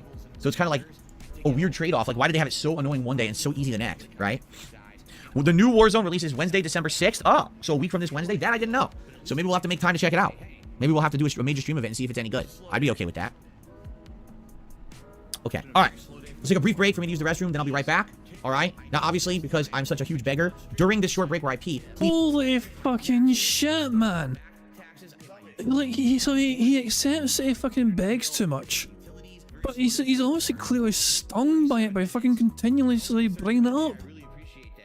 We fucking get it, Phil. We've been telling you for a long time you beg fucking too much. Your own fans are now telling you beg too much. And even when you fucking tell them you've heard what they're saying and you agree with them, or sometimes anyway, here you are mocking them for telling you this shit that you needed to hear. And use the restroom, then I'll be right back. All right. Now, obviously, because I'm such a huge beggar, during this short break where I pee, please flood me with contributions. So when I come back, I can update the leaderboard, and then I won't have to mention contributions all day because I'll be insanely flooded with your generosity, right? All right. Obviously, I'm being stupid and facetious. I'll be right back, guys. See you in a sec. You're being hopeful. You're hoping that one of your fucking dentists will fucking take you seriously and saying, oh my god, Phil wants us to give him money. We better fucking give him all the goddamn monies in the world right now because Phil asked us to fucking do it. And Phil's always 100% serious and no bullshit, so he must be telling the truth. Fuck me, man. So he left at 12:41. He returns at 12:40. Here we go, 12:45. He wasn't away for too long that time. Alrighty, guys, I am back. Whoa. Now, wait a minute. I was kidding about showering you with contributions. But Oh my fucking god. apparently, I've been showered. Nonetheless, I received a membership from LightLink22. Thank you very much, LightLink22, for becoming a member today. I appreciate that. That gets us up to 506. Good momentum there. Thank you. And I received a generous $10 tip from someone who says, more Call of Duty, well, more tips. Well, thank you very much to the anonymous $10 generous tipper. Let's get that animation going. Let's get that added to the leaderboard. Let's get my head flambéed. There we go. How nice. Okay. Oh, my nose. Annoying. All right, let's see how today goes. Right? Let's see how the daily challenges are today. Are they simple, or are they going to be incredibly frustrating and take 2 hours to do? I guess we'll see. If you remember on Thanksgiving, in 3 hours, I barely did them. I literally completed them on the last match in 3 freaking hours, right? Alrighty. So, wait. Oh, shit. Press the wrong thing. I gotta go to this again. So, hold on. Get 3 headshots with snipers, get operator 1 shot, 1 kills, and 2 operator kills with a frag grenade. So we have to definitely go to the sniper class today. So definitely no run and stabby right now. That'll be for later. So let's go to my inhibitor. Of course, we gotta get rid of the claymore. They want me to get kills with frag grenades, it said? Frag grenades, right? Okay, got my marksman gloves. You know, we have a good loadout for this gun. So likely I'll just stick with what I've got, right? And let's show it. How many headshots? 3? Only Ice Coffee says, not gonna lie, I thought you were gonna say I got a $10,000 tip. No, $1,000 tip while you were gone. Dude, those days are long gone. I did get one this year. I absolutely got one from Jack Trash. How's it long gone then? If somebody gave you a fucking $1,000 tip this year, how the fuck are those days long fucking gone? It doesn't make sense, Phil. It really doesn't. Tip while you were gone. Dude, those days are long gone. I did get one this year. I absolutely got one from Jack Traxxer back when I started playing Street Fighter 6 in June. But outside that, those days of, oh, someone came and gifted 500 memberships. Someone came and did insane. That's, you know, those are behind me. Those are back when I was more popular. It's all good, man. I'm not asking for that stuff. I don't expect it. And, you know, you shouldn't expect it either, quite frankly. Okay, let's see. So, 3 headshots, 4 one-shot, 1 kills. That should be easy. 2 kills with frag grenades might be a little trickier, but all right. Let's see what we can pull off, right? Cool. Ah. My cord is stuck on my foot. Oh, man, it's all wrapped up. Hold on. How does this happen? Okay, there we go. So Jasper is relaxing on the floor, giving himself a nice bath in front of me. Very nice. Doobie,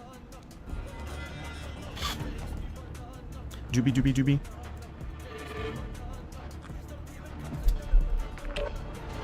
Doobie, doobie, doobie. All right, I'm going to... An ad was going to play, but I'm canceling it because the gameplay's starting. I'm not going to have an ad run now. Stupid thing. Worst timing for an ad. Okay, here we go. Hello, everyone, and welcome. That is Phil now recording for YouTube. We were one away. We were one goddamn thing away because we had 2 free spaces, one for snorts and one for you guys liking the stream. I'm going to tick off. Burger. 5 in a row. That's concerning. We didn't get shocked. Shocked was not said. We didn't get a free space either, so we're going to be 1 away.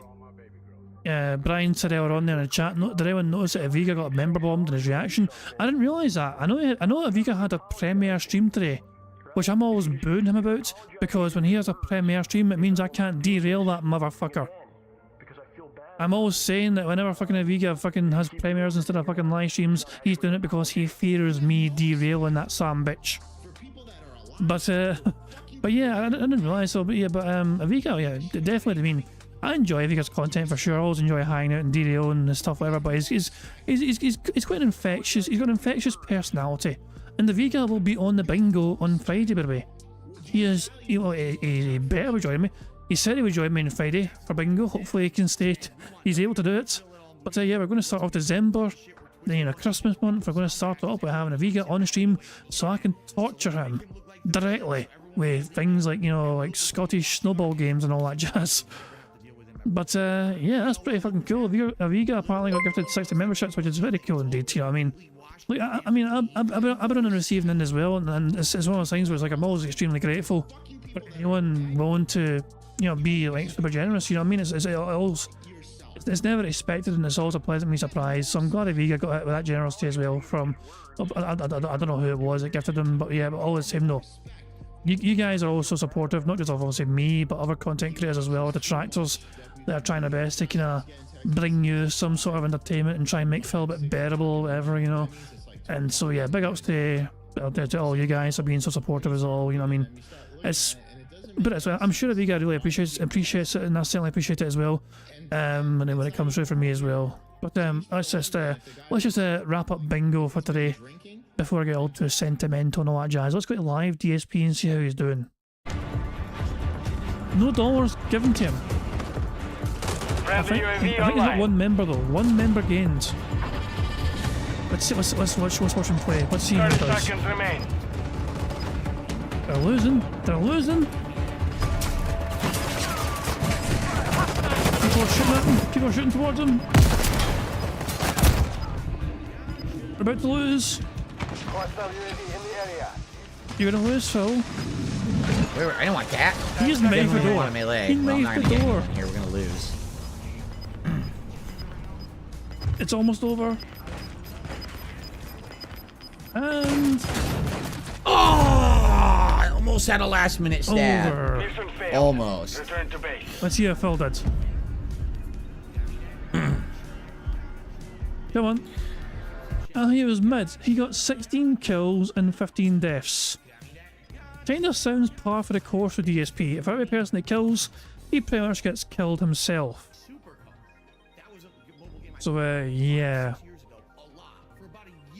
Same for the guy in top, to be fair, 24 kills, 25 deaths. I guess Phil just didn't do good enough. Anyway, that's Phil's fucking his gameplay garbage shit anyway. And yeah, 35 buckaroo still for DSP, but I'm going to bring an end to that. Let's just get rid of that as well. Let's just, there we go. Stick to that. I'm going to end how I always end by having some otters on screen. You can't really see any otters in Monterey Bay, so let's go back to Vancouver. There we go. Vancouver got us all hooked up for the otters. Guys, I hope you enjoyed yourselves. Hope you all enjoyed the bingo. As I said, any audio issues with anything, please let me know. I had a thing at the start of the bingo tonight for where you couldn't hear the bingo soundboard, but that's because I forgot to set up ahead of time. I forgot about it. I got Chrome covered and the Stream Deck and the Stream Alerts as well and the media player. I completely forgot about how the bingo board had its own little thing as well, so I had to include that as well on OBS, which took like fucking 2 minutes. I sorted it eventually, you know, but that's my bad. Any issues at all, please let me know and get back to me. I'll try and fix them for tomorrow. I will return tomorrow for some more DSP bingo antics, but until then, guys, I hope you all enjoy the rest of your Monday, however you wish to spend it, and I'm going to end how it always ends, by playing Notorious PIG contributions made by supremely talented Pixar Animations. So guys, until tomorrow, enjoy the rest of your Monday, and I'll catch you all later. Until then, peace out. On September 14th, a pre-authorized payment of $16.51 from PayPal.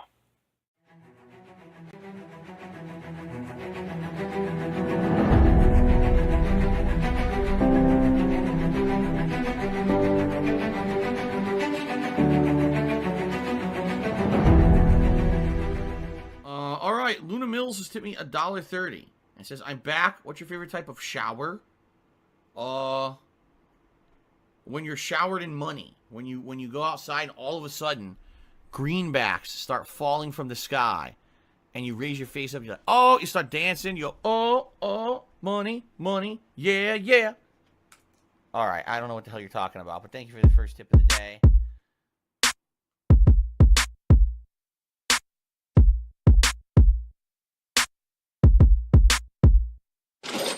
Money, money, yeah, yeah. Money, money, oh, money, money, yeah, yeah.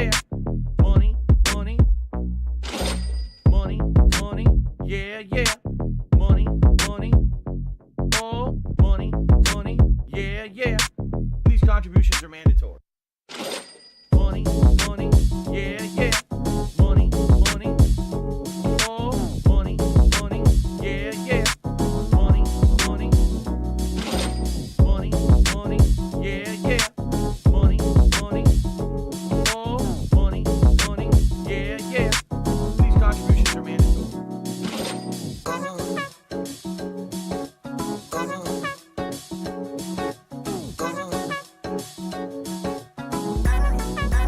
Show me the money.